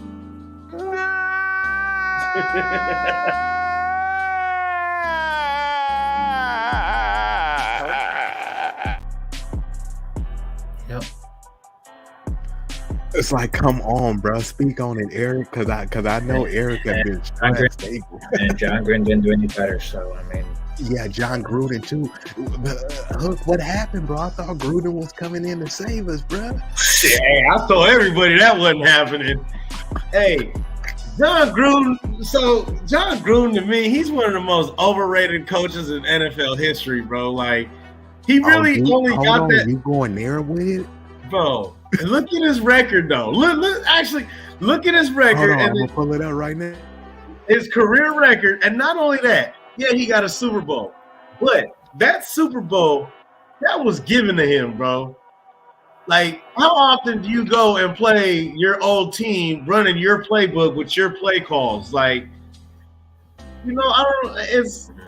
Yeah, and Bill Callahan, they did say they ran the exact same play. Yeah. And the Raiders that was playing, he said that the Bucs were actually calling out their play. Oh, this is sweet. You can see, hey, like, watch the highlights from that game, the NFL films. They have. I ain't gonna do that, cuz I've seen that nightmare all once already.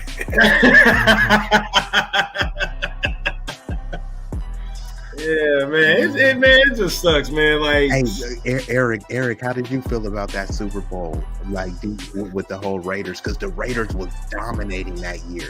Charlie Garner, Tyrone Wheatley, Tim Brown, bruh. Well, that was John Gruden's team. It felt like a complete mismatch to me because they knew exactly what they were doing. I mean, they had the pass rushing, they had the defense, their defense just wasn't there. Like, then you had players going AWOL. Mm-hmm. And see that all that goes back to that discipline we was talking about, man. Like, starts up top. Hmm. So I was able to pull it up. It looked like John Gruden had a record of 117 wins and 112 losses. He's been 50-50 his whole career. Yeah, that's what he is. He's about his whole career. He's actually it's 51% exactly. Right, that's it. With the Raiders. Mm-hmm. He's 51% regular season and 55% in the playoffs. If he gets there. If he gets there, yeah. And he wasn't taking that Raiders team nowhere, bro. He's still running the same offense from 1992. Like, actually, when he came back with that Raiders team, he was trying to say that he was trying to bring back that style of play. Yeah, and it's like, bro, you gotta. I liked him better as a commentator. He didn't want to evolve. I hear what you're saying too. He didn't want to evolve. He actually was a better analyst than he was a coach. Yeah, he was dope as an analyst. Oh, could you imagine as analysts having him and Tony Romo in the same booth? Yeah, I wasn't too much of a fan of Tony Romo on the Cowboys. But he is dope with his commentating. Hey, I love it. I love listening to him commentate, bro, because he really, it's like he be calling it exactly too. Hey, and he pays attention. That too, like this game is gonna be 17-14, and the final score be like that. He say this is the key to the game, and if that don't happen, so I shout out to Tony Romo. He actually was a heck of a player out there. He was in clutch. He was always injured, bro. He was always injured. Always injured. Always injured, you know? Most definitely. Yeah, no, but Tony Romo, hey, one thing I like about him is he called, like how you and I watch the game, you know, we're looking at things that the average football fan doesn't really look at, you know. We're looking at the blocks, we're looking at little shifts, and you know what I mean? One thing I like about Tony Romo is he points that shit out. You know what I mean? The things that somebody who actually was involved in the sport a little bit more would know. Like, we look at little shit like that, you know? You're seeing how they coming off that block. You're seeing, you know, how they're running their routes, you know? And dude, he has an extensive IQ, man. Yeah, no, I would definitely agree with that.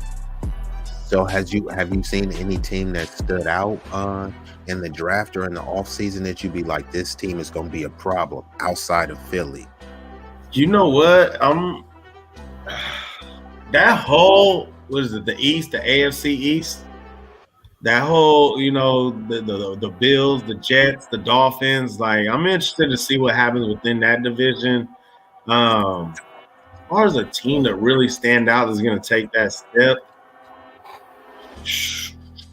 man. You could make an argument for New Orleans. I feel like then, actually Denver too. I actually kind of like what Denver did. They got Sean Payton now too. Come on, are you serious, bro? Hey, Sean Payton, bro. He's I'm a little biased when they win. I know. I mean, they're not gonna win the division, though. I'll tell you that right now. That's not happening, bro. I don't think I didn't really see a team that actually stood out that I'm like, that I already wasn't looking at.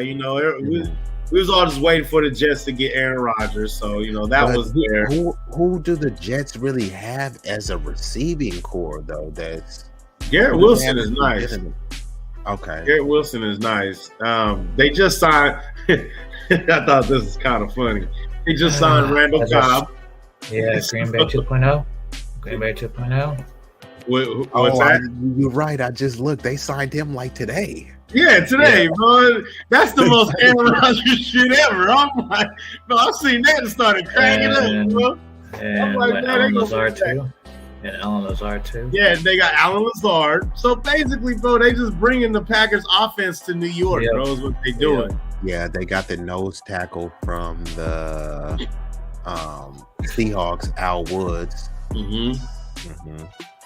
Oh, who's there? They're running. They got a decent running. I forgot their running back's name, but he's nice too.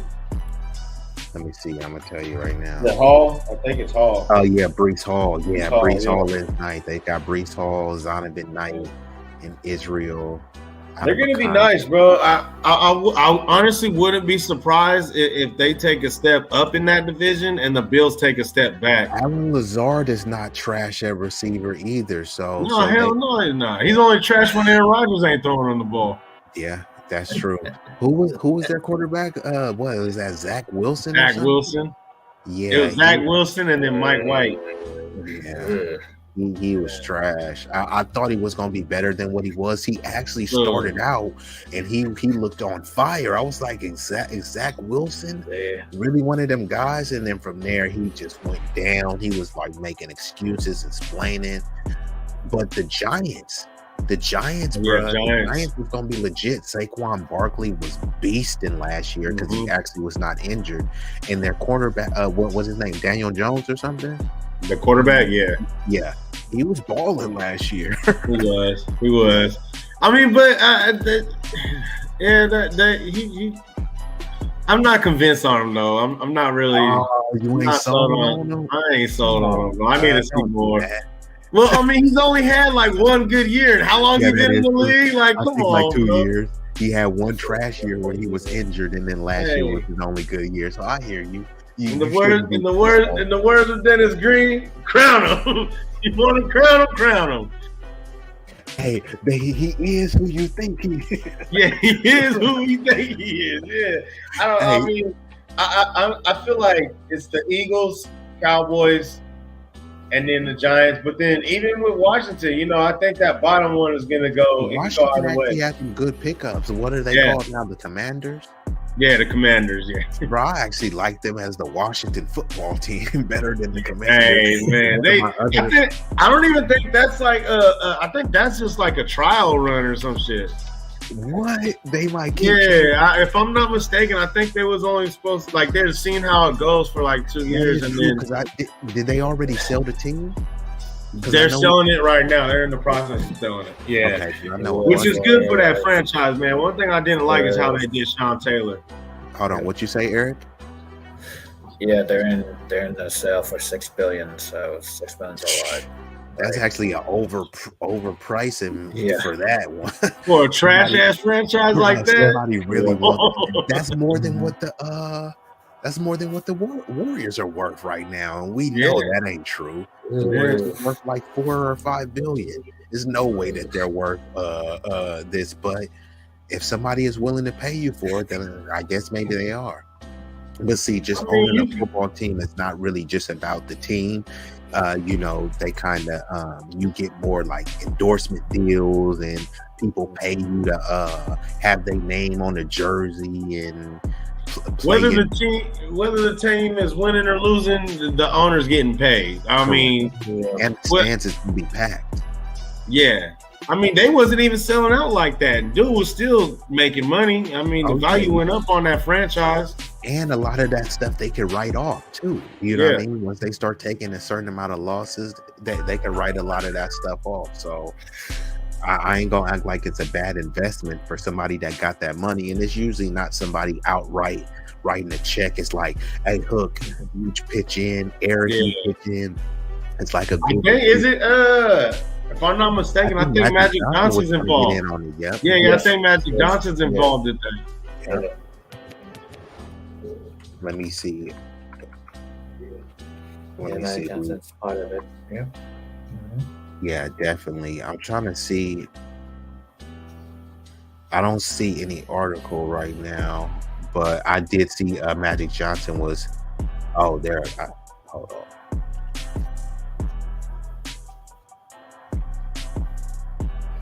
Oh, so somebody else named Josh Harris. I don't know who the heck this dude is. He was with the Sixers. He owns the Sixers? Oh, wow. Okay, yeah. $6 billion. Yeah. He already agreed to purchase them. Yeah. And this was on April 13th. So, yeah. I mean, Philadelphia and Washington, D.C. is not too far. So, I mean. Okay. Were they talking about another stadium too, I think? Weren't they trying to get another stadium? Probably. Yeah, I mean, if you bought it for $6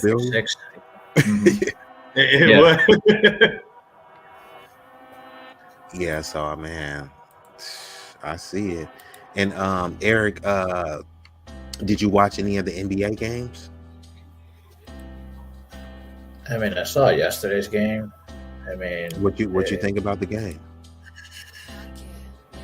I think they turned over the ball too much, and they had this 14-0 run. Like it's a game of runs. Like if you're gonna turn over the ball, like the fast breaks on the other end.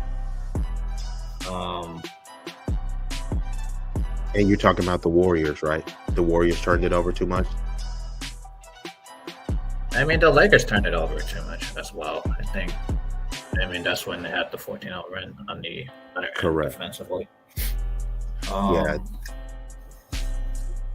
I mean, Warriors made a bunch of threes, and the Lakers got a bunch of. They made 21 threes. They jacked up 53 threes. They made 39.6% of their threes. The Lakers only made 6 out of 25, so only 24%. So, but they dominated in the paint. They had like 54 paint points versus 28 for the Warriors. So that was a discrepancy right there. What about that shot that Poole took? Do you think he should have came in? Do you think that was a good shot? What do you think? I mean, if he was open, he's open, he was going to take it. It's not like there's a defender near him. So it's like, he took it and it didn't go in. I mean, so you don't think it was a bad shot? No. Okay, because we got Mr. Hook here, who is a Warriors fan, and he seems to think it was a bad shot. Hook, is that correct? Or are you kind of changing your mind? Nah. I still feel like it was. And like I said, bro, I don't think that it's the shot. I get it. I get the shot. Given the circumstances. It's like I was telling him earlier before you came in, Eric. It's like you got 10 seconds on the clock, and you got LeBron James, on the other team. So you take that shot, you force it up. You know, it was for me. It was more the way the shot came out.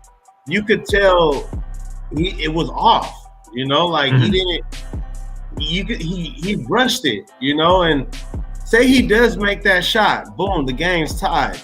But now you leaving LeBron James with 4, 5, 6 seconds left on the clock. You know what I mean? And all they need is a 2-pointer. You know, they know how to attack the rim, so they get a foul, you know, it's over. So had he taken that shot at another point in the game, I'd have had no problem with it. I just felt like, you know, with the time that was left and how open he was, you know, like he was literally, there was nobody around him. You could have taken, you know, 1 dribble, 2 dribbles, or, you know, just something, man. It was, the way that shot came out didn't sit right with me, man. You could tell it was forced, and he wasn't even confident when he threw it up. He knew he was going to miss. You know, the shot was just, yeah, I didn't care for it. But again, I don't knock him for it. I'm not mad that he took the shot. Just that you gotta, that shot, I think he took that shot a little bit more to kind of, you know, be the savior of the day, maybe, if you will. Yeah, no, I hear you. Like I said, sometimes I like Poole, and I think he could hit that shot, but sometimes he tries to channel his inner Curry, and it's like, you haven't Curry. Yeah, you ain't. You're not gonna reach that level. It's not that he hasn't. You're not.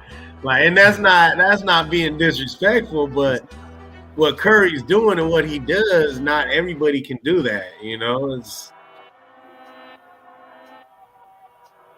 Let me ask y'all this, because let me pull this up, because this is what people are saying. This is what they were saying after that 50-point burger that he dropped on the Kings in Game 7, which had never been done, and that was also Steph Curry's career high. So, is Curry the best point guard of all time? I think he wins another championship. I mean, you could have the conversation right now, but I think people take it more serious if he wins another championship, because what has Magic got? 5? 5. So he gets another one, and now he has 5. You know, and the big one of the biggest like knocks on Curry is he shoots the 3, and you know he ruined the game. He changed the game. Like Like after saying he ruined the game, I'm like, but that's what great players do, bro. They change the game. You know what I mean? When Jordan came in, when Dr. J came in, he changed it. LeBron changed the game. Come on, bro. Like people keep changing it. Yeah, Magic changed the game. Like Magic changed the game for point guards. 6'9" point guard. 6'9" is typically a power forward or a center, not a point guard. So he completely revolutionized the game. So what people are trying, and this is where it gets goofy to me, because you want to give Magic credit for revolutionizing the game, but then when you saying when Curry does it, you saying he messed up the game. How? Yeah. And they have 2 different skill sets, because look, Magic Johnson was solid defensively, but he was not no defensive stalwart. He was just okay defensively. Some would say that he was actually mediocre because he wasn't fleet of foot, but you also have to see who he was guarding. And this is why it gets a little bit precarious when you start comparing, right? Because you'll be like, hey, well, there's no way Steph Curry could guard Magic Johnson. He's 6'9". Magic can post him up and do this. And let's just say that I can see that point. But we don't act like Magic Johnson would have any chance at guarding Curry. Curry would be putting dude in the blender. Man, he would run up and down that court. Remember I was talking about that energy he brings earlier? They wasn't conditioned like that back then. So, you know, you can't. I mean, Magic, great. You know, off top, he's great, but you know, you do have to have that. And here's something interesting. So I know a lot of people that will put Curry as like the second best point guard, but not have Curry in their top 10. That just doesn't make sense to me. I was gonna say, how do you do that? Because say Curry does reach a point that he's better than Magic Johnson. Does that mean you take Magic Johnson out of the top 10 and put Curry there? Or do you just put them both in there? Somebody has to get taken out. Yeah, hey, I mean, somebody has to leave that top 10, and it can't be Magic. So you're going to have to sacrifice one of these other dudes. Like, but I think if he wins one more championship, it's time to take that conversation a little bit more serious. I mean, Magic Johnson changed the fast break game. Yeah, exactly.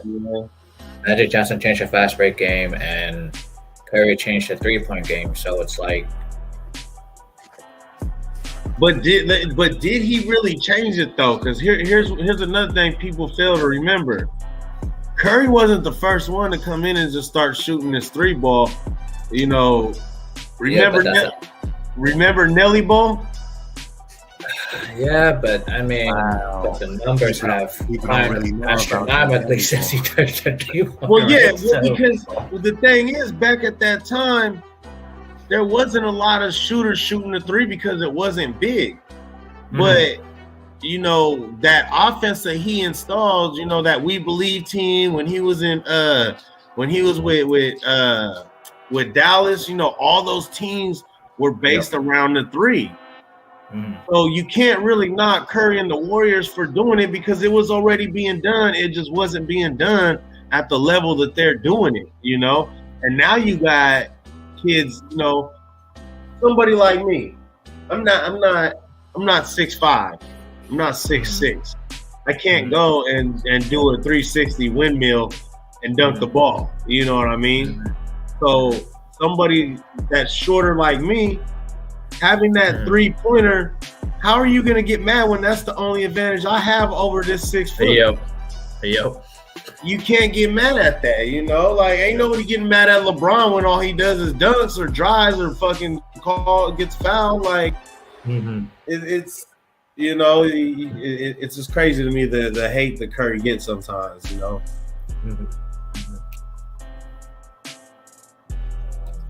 Yeah, no, I hear you. And I think so.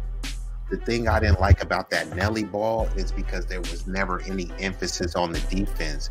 It was just like, here, play Nelly ball, and Nelly ball just means complete. And actually, he would encourage actually giving up points in order to get a quick, fast break. So he's saying, look, give up the points, but eventually we're just going to outscore them. And those teams were actually exciting, and actually you could afford a ticket back then. I remember I used to get tickets.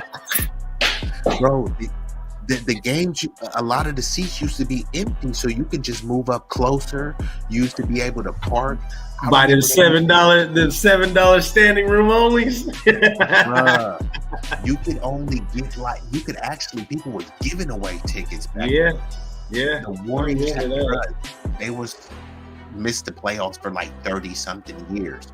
So now it's a lot of Warriors fans that are so entitled because they used to seeing the championships over this past decade. But it's like, if you were, they don't know the struggle. That's what I'm saying. That's why I respect you, because see, for me, I actually am a Warriors fan. It's just the Lakers are my favorite team. I never switched up. So when the Lakers was trash, I wasn't going around talking about Dub Nation, even though I represented for Dub Nation. I didn't want to say it because it would seem like bandwagon, right? Oh, the Warriors are good. Now I'm on the team. No, even when the Warriors was good, I still was rooting for the Lakers. The Lakers had Robert Sacre. They had Slava Medvedenko. They had Smush Parker, Kwame Brown. They was just trash for year after year. And as a fan, you just gotta ride the wave. Even the Niners was trash too. Ooh, right? Man, come on, man. Hey, but you didn't switch up as a fan of the team, right? You know, hey. The Alex Smith days that went through, the Kaepernick days that went through. Hey, J.C. O'Sullivan. Hey, hold on. Hey, I'm glad you brought up the Alex Smith. Because I actually want to ask you, do you think Alex Smith had got a raw deal hook or what? because he actually. I did. Because when they kicked him out, he was balling. I didn't like that, bro. He actually was balling with the Chiefs too. Remember, he got booted out of the Chiefs. He was balling with the Chiefs, bro. Yeah. Like his numbers was unreal. Now I'm not acting like he was Patrick Mahomes or something, but he did. It's kind of similar to that Dillon Brooks, bro. Like they threw him under the bus. It's like Alex Smith wasn't the reason that y'all underachieved. Now, what some people were saying was they did underachieve because Alex Smith was a dink and dunker. But so were Jeff Garcia and Steve Young. Yep. Although Steve Young would be willing to air it out, but he was very strategic. But Alex Smith was like, no, I am not throwing the ball downfield. But his stats was crazy. He had crazy stats, but he was a super safe. Like he did not want to risk anything at all. Like Jimmy G. Jimmy G, but sometimes Jimmy G gets a little too overzealous. It's like he wants to show you, here, I got an arm, and then he just launches it. I'm like, no one was out there. Why'd you launch? Fuck. 30 yards over his head and shit. Come on. Yeah, nah, I didn't. I mean, the Alex Smith thing, bro. Like, I didn't like it because, I'm a Niner fan, bro. I've been there through the good times and the bad times. So it was like I watched him struggle, and I didn't feel like a lot of that struggle was his fault. He had a different offensive coordinator like the first 6 years of his career. I was going to say every year they kept changing it. Man, and then you bring in this Mike Nolan. Mike Nolan didn't like him. So it's like he was actually talking crazy about him. You're bringing in these coaches and these different offenses, and you want this dude to be successful. And I tell people all the time because they give slack because they pass up Aaron Rodgers. But at the end of the day, not to say that he would have been as bad. I don't even think Alex Smith was bad. I think he was mediocre. But that could have easily been. And mediocre is not bad. Mediocre just means that you're average and you're a start. Exactly. Yeah. And also, at the time that we had him, bro, he didn't have no help on the offense. Yeah, for an offense. We had no battle. Like, it was like battle and like who was the receivers? I think we had Isaac Bruce. We had Isaac Bruce at one point at the end of his career. Like, dude, yeah, Brandon Lloyd. I like the Brandon Lloyd though, man. He was the original OBJ, man. He doesn't get credit, man, but he had a lot. That boy would be shining in today's NFL. I feel like Vernon Davis was pretty good. Vernon Davis, Vernon Davis. Didn't he retired early, right? But I liked Vernon Davis. He went to Washington. Yeah. That's right. He actually was. Actually, he was there with Alex. Wasn't Alex Smith in Washington with him? I think so. Yeah. Vernon Davis was balling when he was in Washington. He was for a little bit, and then Jordan Reed took the job. Yeah. But then he kept getting concussions and shit. I was just gonna say. He could have had a great career, man. Those concussions ruined his careir. I hate when good players' careers get messed up due to injury. What about Pat Willis? That man. Hey, I'm gonna keep it 100 with you, bro. I'll never forget that day. Like, honestly, it sticks out in my head. When I had got that message on my phone that Patrick Willis, the message said Patrick Willis is going to make a big announcement at such and such time today. My heart dropped, bro, because instantly, when you see something like that, it's like, it's not good. It's never going to be good. Yep. So when I heard what was going on, man, that shit that hurt my soul, man. That shit, that one hurt. That one really hurt. I'm not a Niner fan and never will be a Niner fan, but I am not a hater. Patrick Willis was a monster out there, bro. Yeah. He was actually one of my favorite players to watch. Actually, I liked one of the safeties that I used to have. Golson or Whitner. There you go. Actually, Golson and Whitner. I don't know who was the hardest hitter. Who do you think hit harder out of them? So I'm gonna tell you. So there's 2 hits, okay, and I was at both of these games, bro. So the year that they first started being good, I remember we was playing the Bucks, bro, and you could pull up the highlight. Deshaun Golston. Whoo! Dude, receiver caught the ball. I think he tried to take one step, and that boy came like a bullet, bro, and wow, smacked him. That's the biggest Golston hit that I remember. But then the one that really takes the cake for me, that actually makes me want to say Whitner, was that playoff game against New Orleans. Yeah, Dante Whitner. So the funny thing is that end zone, right? That same end zone where Vernon Davis caught that ball. I was actually at that game in the back of that end zone.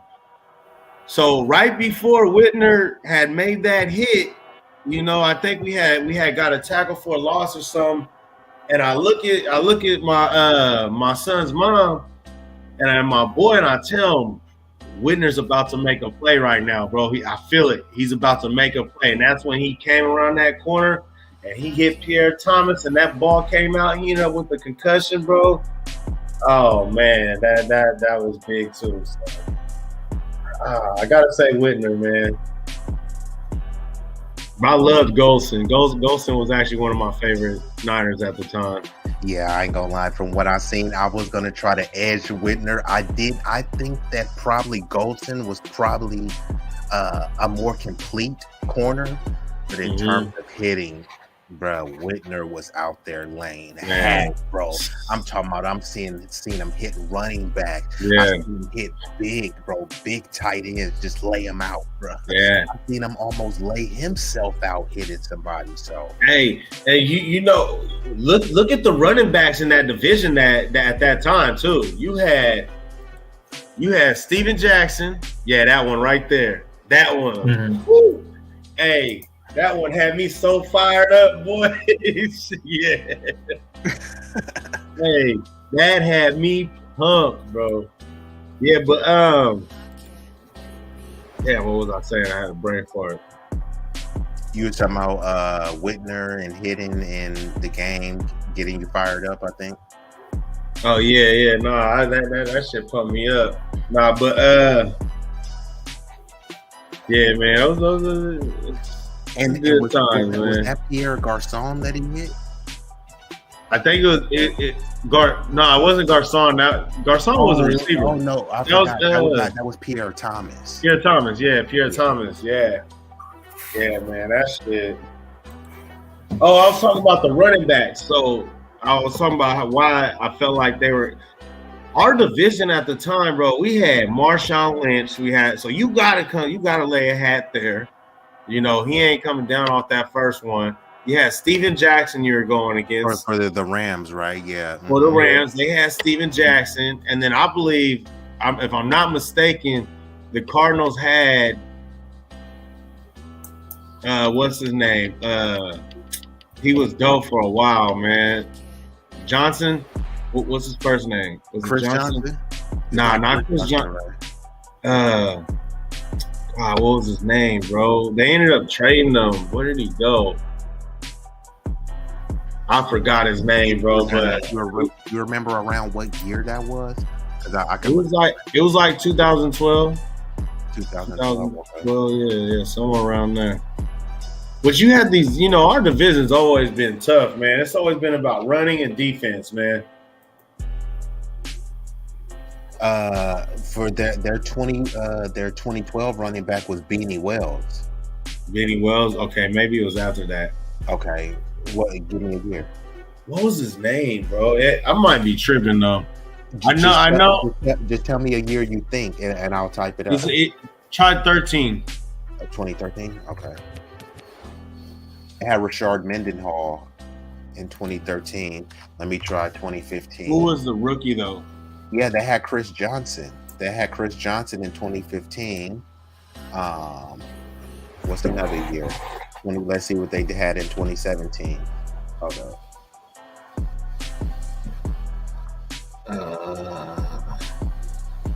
Well, they had Adrian Peterson in 2017. So you mean David Johnson? David Johnson. That's it right there. David Johnson. Yeah. David Johnson.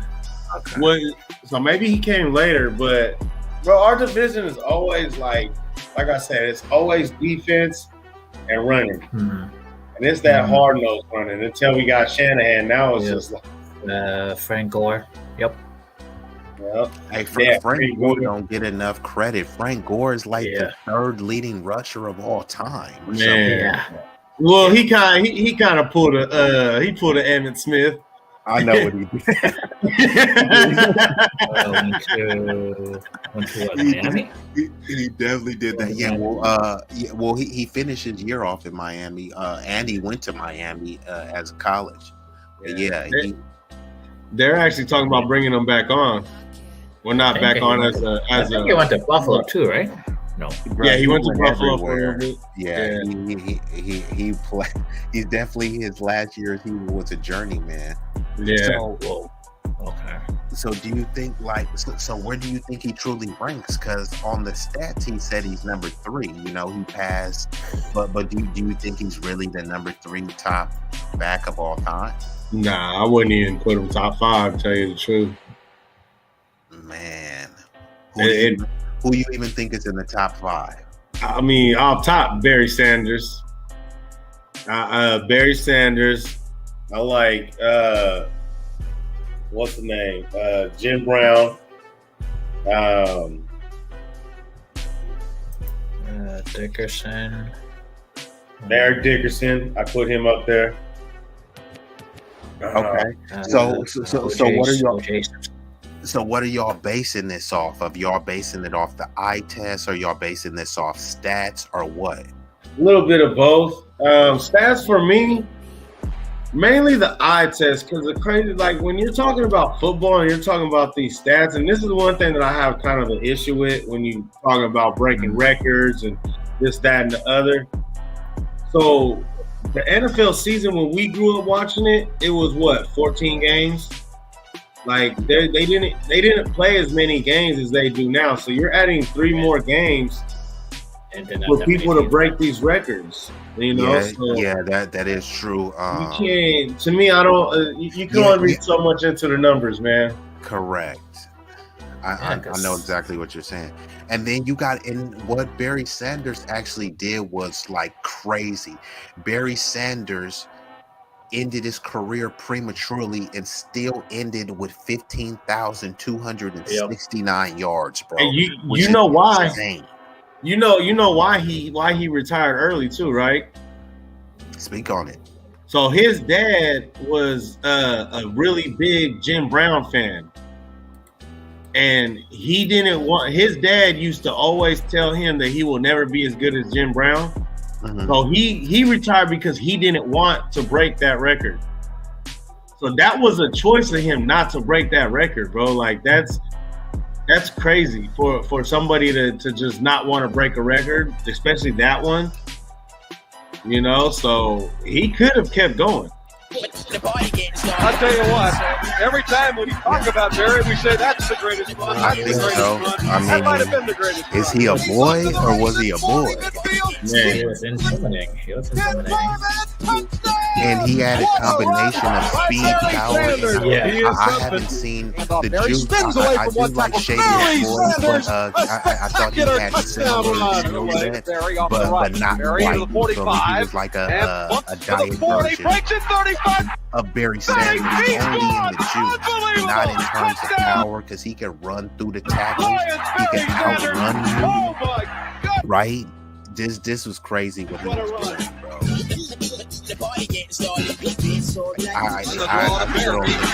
You know one thing I want to point out with players like this? So when he makes his cuts and when he does his juice, watch his upper body. It's not just his lower body moving, bro. His arms are moving, his shoulders are moving. Touchdown, Lions! Wow. Barry Sanders with a move that Bill couldn't make. Like, these are some big boys. That was his arms in his shape. Unbelievable.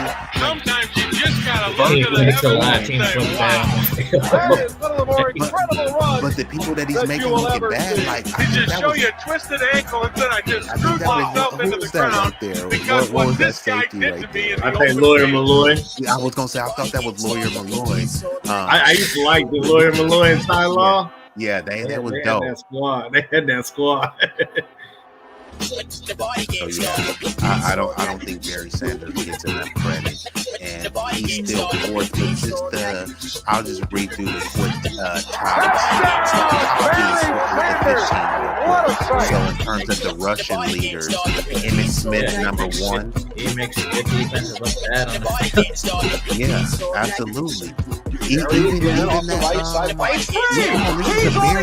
He's the greatest running back in the National Football League today, and it's one of the greatest I've seen in a long this time. elusive now, you know what I mean? So even against Reggie White and the Green Bay Packers, you make those guys look bad. Like, yeah, but elusiveness. I see a couple of others. You know what? I'm not saying. Hold on. Let me clear this up. I'm not saying they on Barry's level. I'm not saying that. Okay, bro. But this is what I was about to tell you, bro. This is what I was about to tell you. You are. What's up? If you saying they on the same level, definitely not. But I can see some of these players how they mimic his game though. You know, you talk about Alvin Kamara and Christian McCaffrey, like, you know, their running styles are similar. Yeah, you know, when it comes to the juking. Alvin Kamara, you're trolling right now, right? I'm not saying. I'm talking about they you can tell that their running style is similar. Okay. I'm not saying no. Because I'm like, come on, bro. You putting Alvin Kamara? No. We ain't going there, man. Okay, You gonna get me canceled, bro. No. Bro, I was about to say, all right, I'm gonna go ahead and drop you down, bro. We lost connection to Hook. I was about to say, this is wild, Cuddy.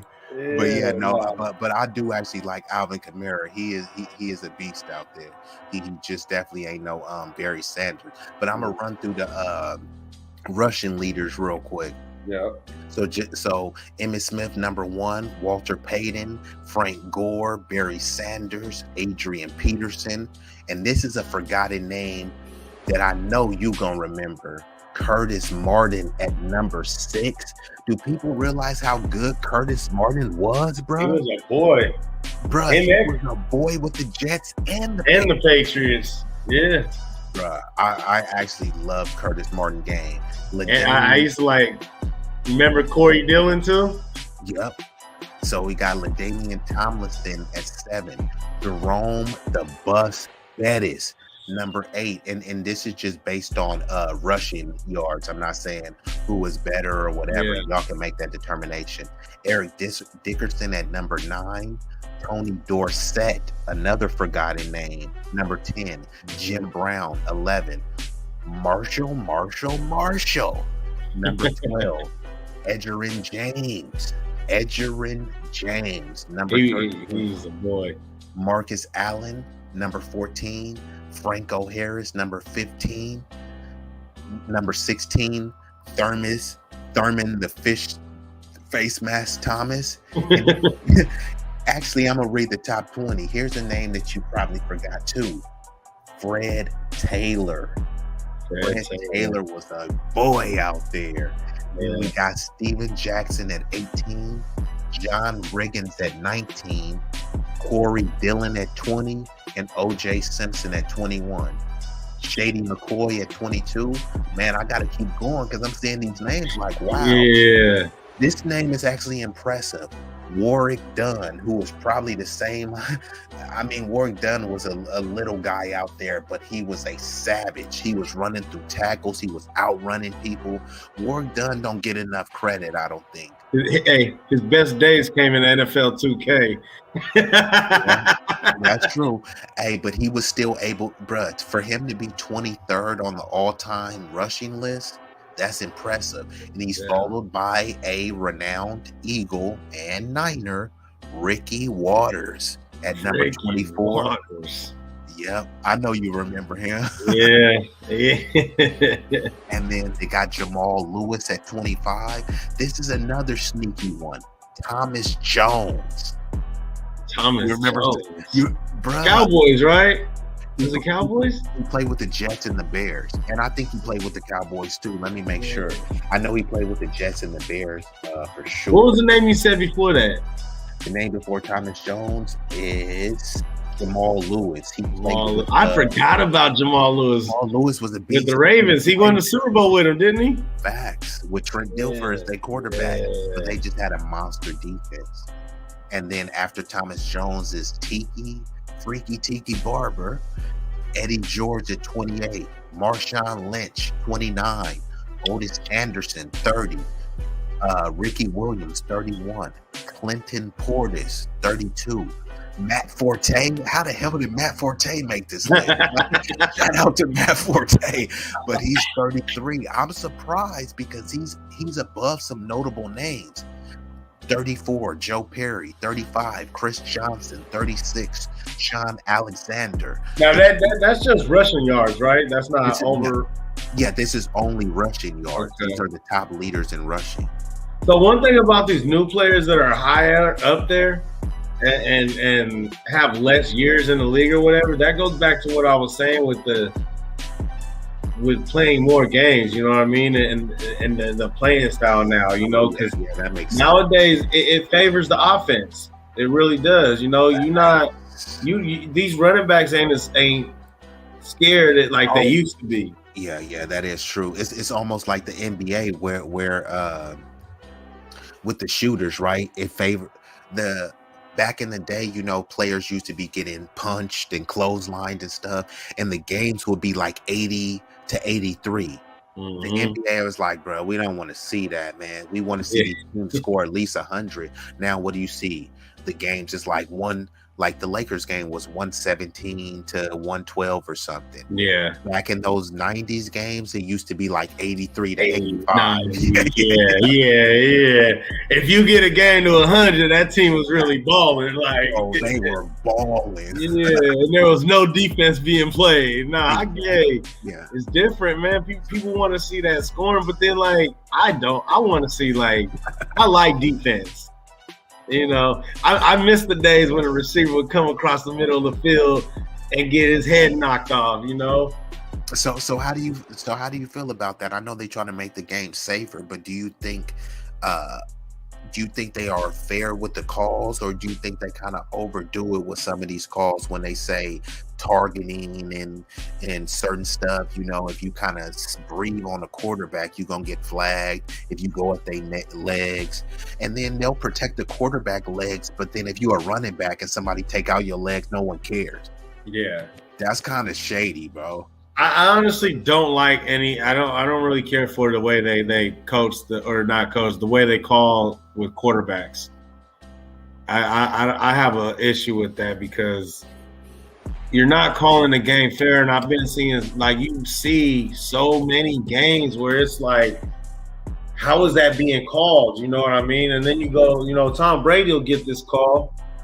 Then you go to the other side of the field, and that quarterback ain't getting the same call. So it's just like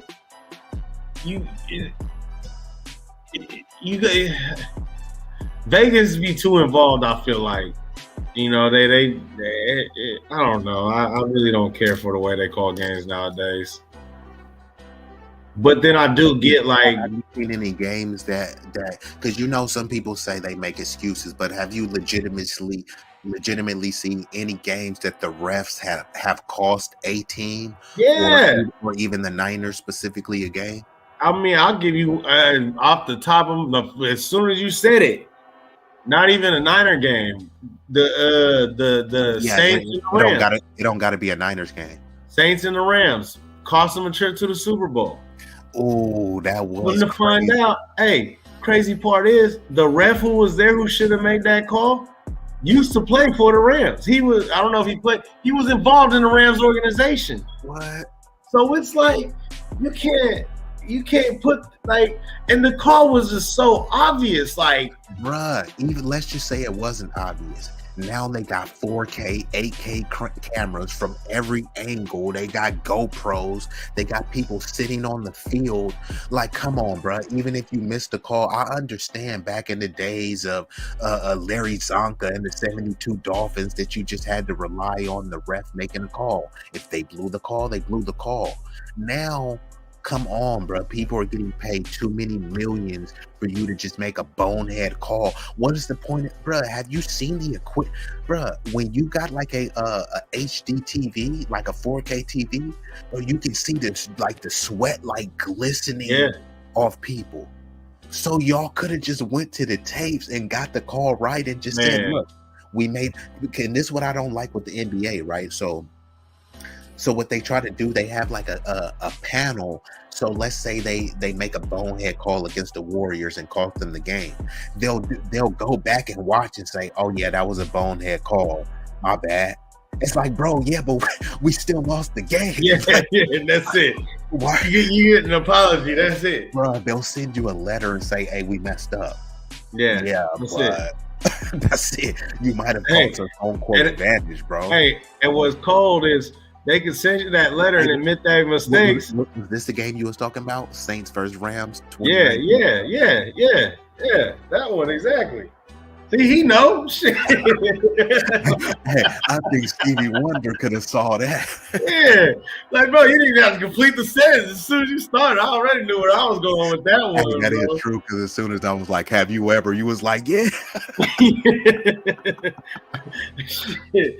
You know, it happens, man. These refs, you know, it's too much, man. I feel like I don't like having to stop the game, but it's like. So hold on. I also want to ask you: do you think they're calling it fairly with some of the hits? Like some hits, I say, were okay. I understand why they threw that. Some hits, what's happening is the dude's running so fast, and then the running back does something like this. How am I supposed to, hit him in a perfect spot, bro? Then if your helmet even clips his helmet to helmet, 15 yards, first down. Yeah. Like, come on, bro. Like, and sometimes also if the running back is running and then they tuck and then like run you over, like some defenders said they're actually getting hurt because they want to kind of come smack them, but then they like, oh damn, what if I get a penalty? So they kind of get toward their body, pull back. And then the running back just run them over. You can't be second guessing with somebody like Marshawn Lynch, right? He's gonna run you over. He's gonna stiff arm you, throw you out the way. You know what I mean? So I mean, you can add Saquon Barkley. You can add even some of the Niners running backs. You can't be second guessing with them. Either they gonna leave you flat-footed and shake you, or they gonna run you smooth over. And that's the disadvantage, because if you smack them and then they just kind of contort their body and you happen to hit their helmet, 15 yards, first down, and they might even throw you out the game. Yeah. It's cold, man. Hey, I wanted to ask you this. So back on the running back thing. You're a Raider fan. If Bo Jackson never got injured, what do you think he ends up on that list? I say if Bo Jackson never got injured, he's easily top 5. Maybe I say maybe even number 1. I would just say top 5 simply because I believe that just like Barry Sanders had a trash team and a trash line, but his skill set was so superior that he was still able to get yards. The Raiders wasn't actually trash. I was gonna say, I think I won a Super Bowl around that. Correct. Yeah, exactly. That's what I'm saying.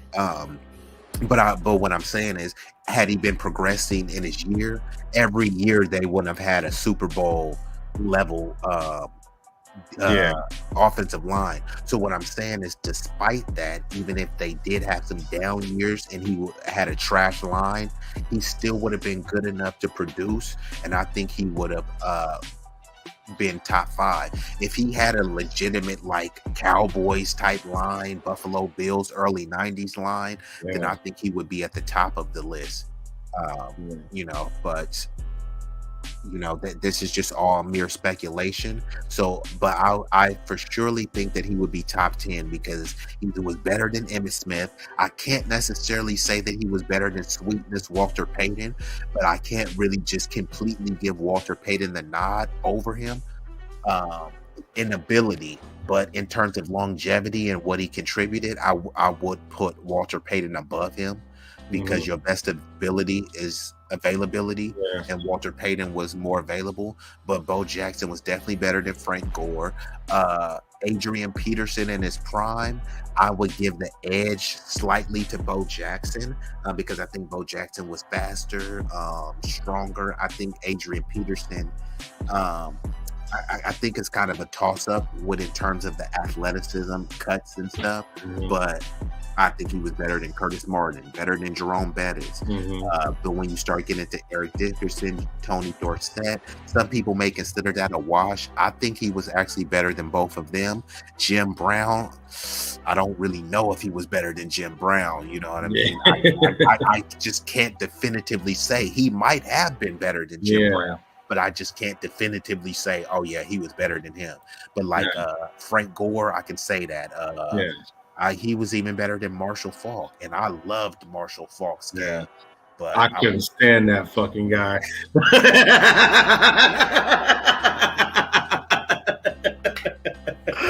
What was wrong with Marshall for you, bro? He was in our division. That's what was wrong with it. That makes sense.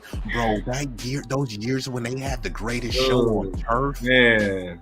Isaac Bruce, Ricky Kroll. Ricky Kroll was a boy. Bro, King, bro. I was gonna say Azir King. Man, it was, bro, you pick your poison. Kurt Warner was looking like the same. Man, Kurt Warner. Man, he was a boy, bro. He did his thing. Yeah. Kurt Warner was dope, bro. Yeah, he's one of those, man. Him, Folk, like, even with Kobe, bro, like he's one of them players. Light on the defense. Yeah, it's like when they going against your team, you can't stand them through their whole career, but then when they retire, then you give them their flowers. You gotta appreciate them, bro. Like, it's like, because really, what we are fanatics and students of the game. So I'm going to look and say, hey, look, I'm rooting for the Lakers. I'm not going to deny what Steph Curry is doing out there. I do not care about the Nuggets whatsoever. But I'm not going to deny the beast that Jokic is or Jamal Murray. Sometimes that's what people will do. They'll say, man, I don't like the Niners. So then they'll just completely discount that the Niners has a outstanding defense. I don't have to like the Niners to be able to admit that as a fact. You know what I mean? Yeah. But with that Kurt Warner, don't sleep. They had Dexter McLeon. They had Dre Bly. People may not remember Dre Bly. I remember watching him at North Carolina. Bro, they had Aeneas Williams. Yeah. London Fletcher. Okay. Yeah. And actually, even old Kevin Green was on that team, and Roland Williams. Roland Williams was a beast. Yeah, so they had some. What was the white dude's name? Tully or something. He was the one who took that dude's helmet and threw it in the stands. What position are you talking about? I don't know if he was defense or offense. They had Ernie Conwell, Adam Timmerman, James Hodgins, Brian Allen, Tyler Higbee, Jeff Wilkins. They did have Tyler Higbee. Yeah. That's crazy. So that's what I'm saying. I'm surprised they didn't win more Super Bowls, honestly.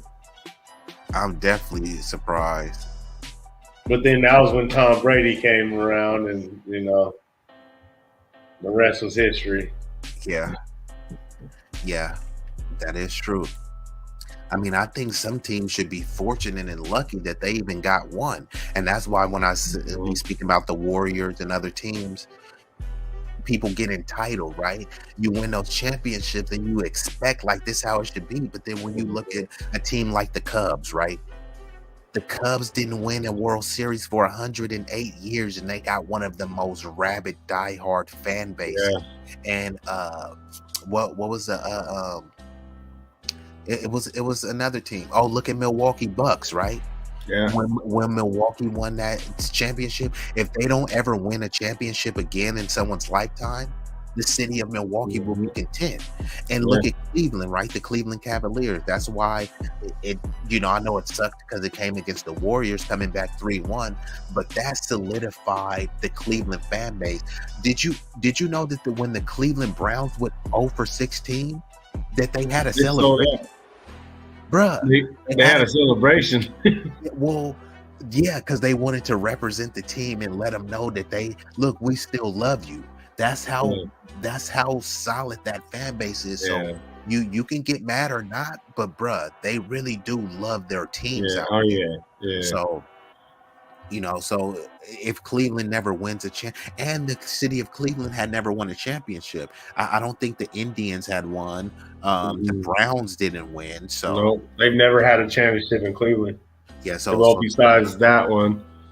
Yeah. So that's a big deal, bruh. Yeah, definitely. But you know what? And see that's crazy because like a part of like being a fan, he said Cleveland Brown had so many picks and they become busts. Remember Eric Crouch? You don't remember him, right? Eric Crouch. When he came out of Nebraska, he was killing it, bruh. But he was like the white version of Lamar Jackson at Nebraska.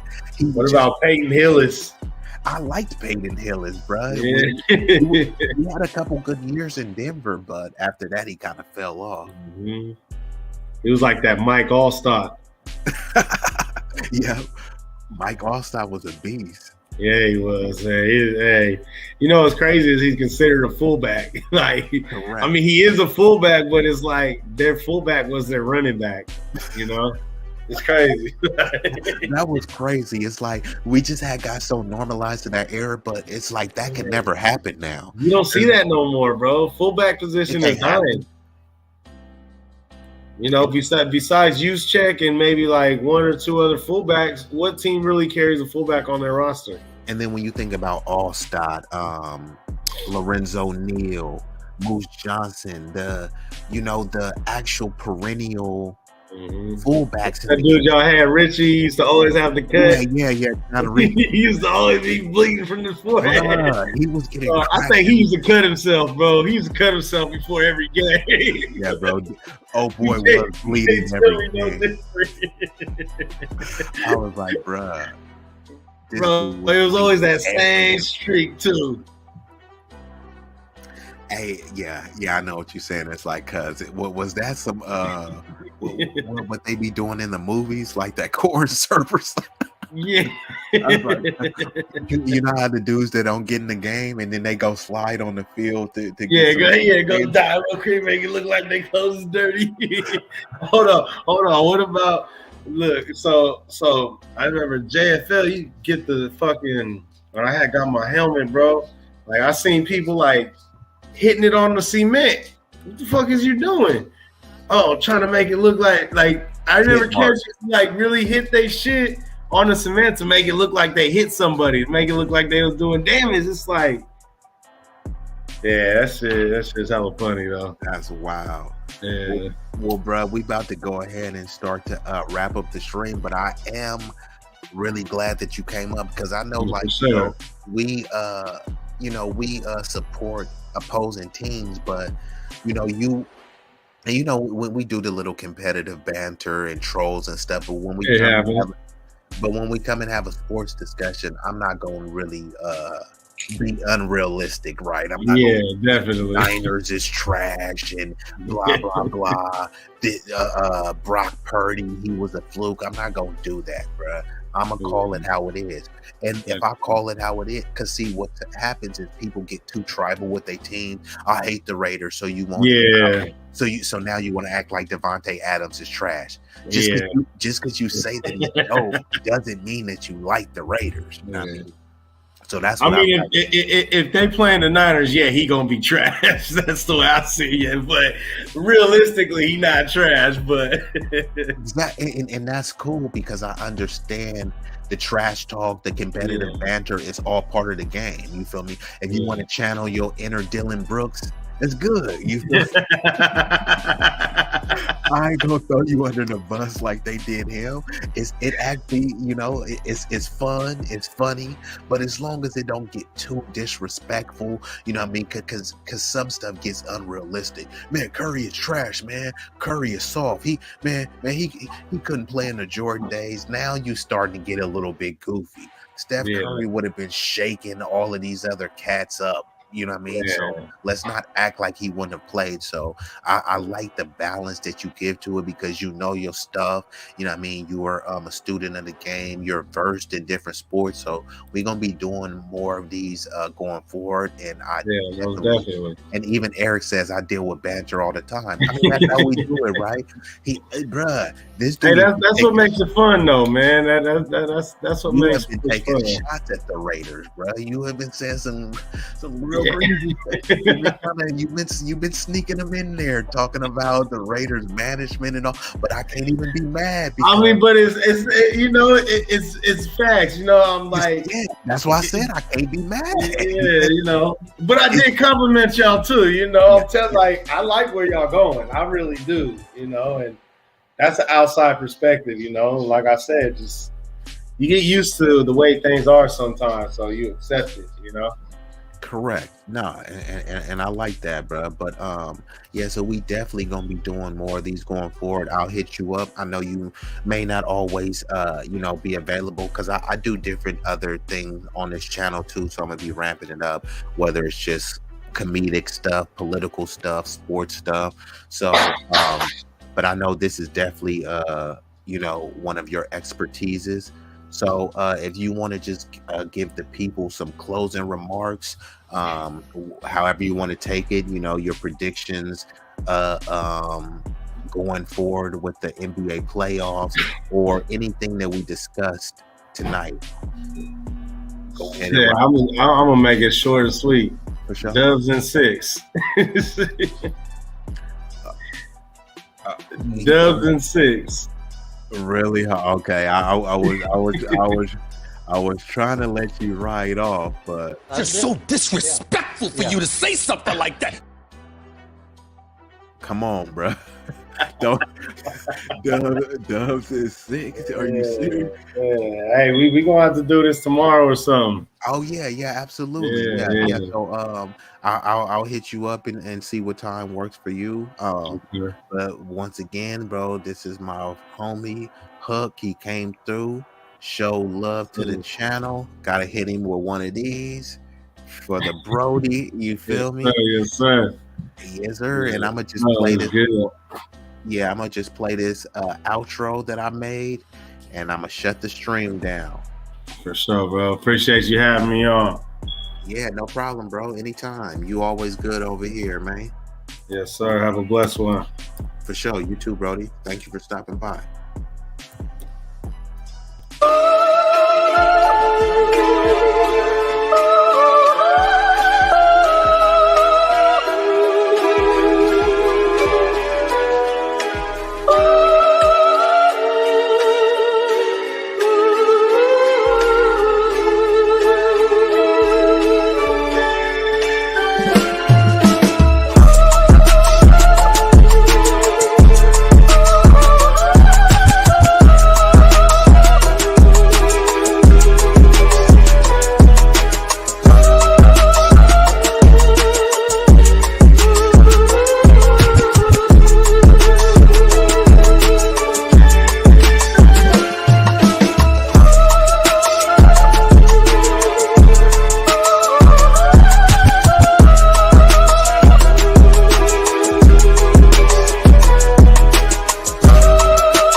another installment of Sportify Arena. Everybody that came through, whether you're watching it currently or whether you're watching on the replay, salute to you. Appreciate you. And we are about to be out. Actually, you know, I gotta run this one more again.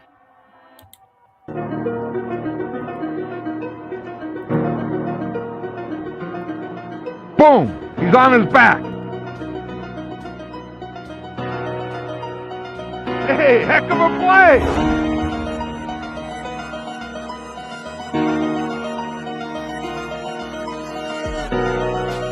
That is concentration. Hey, he'll remember that number. Amazing!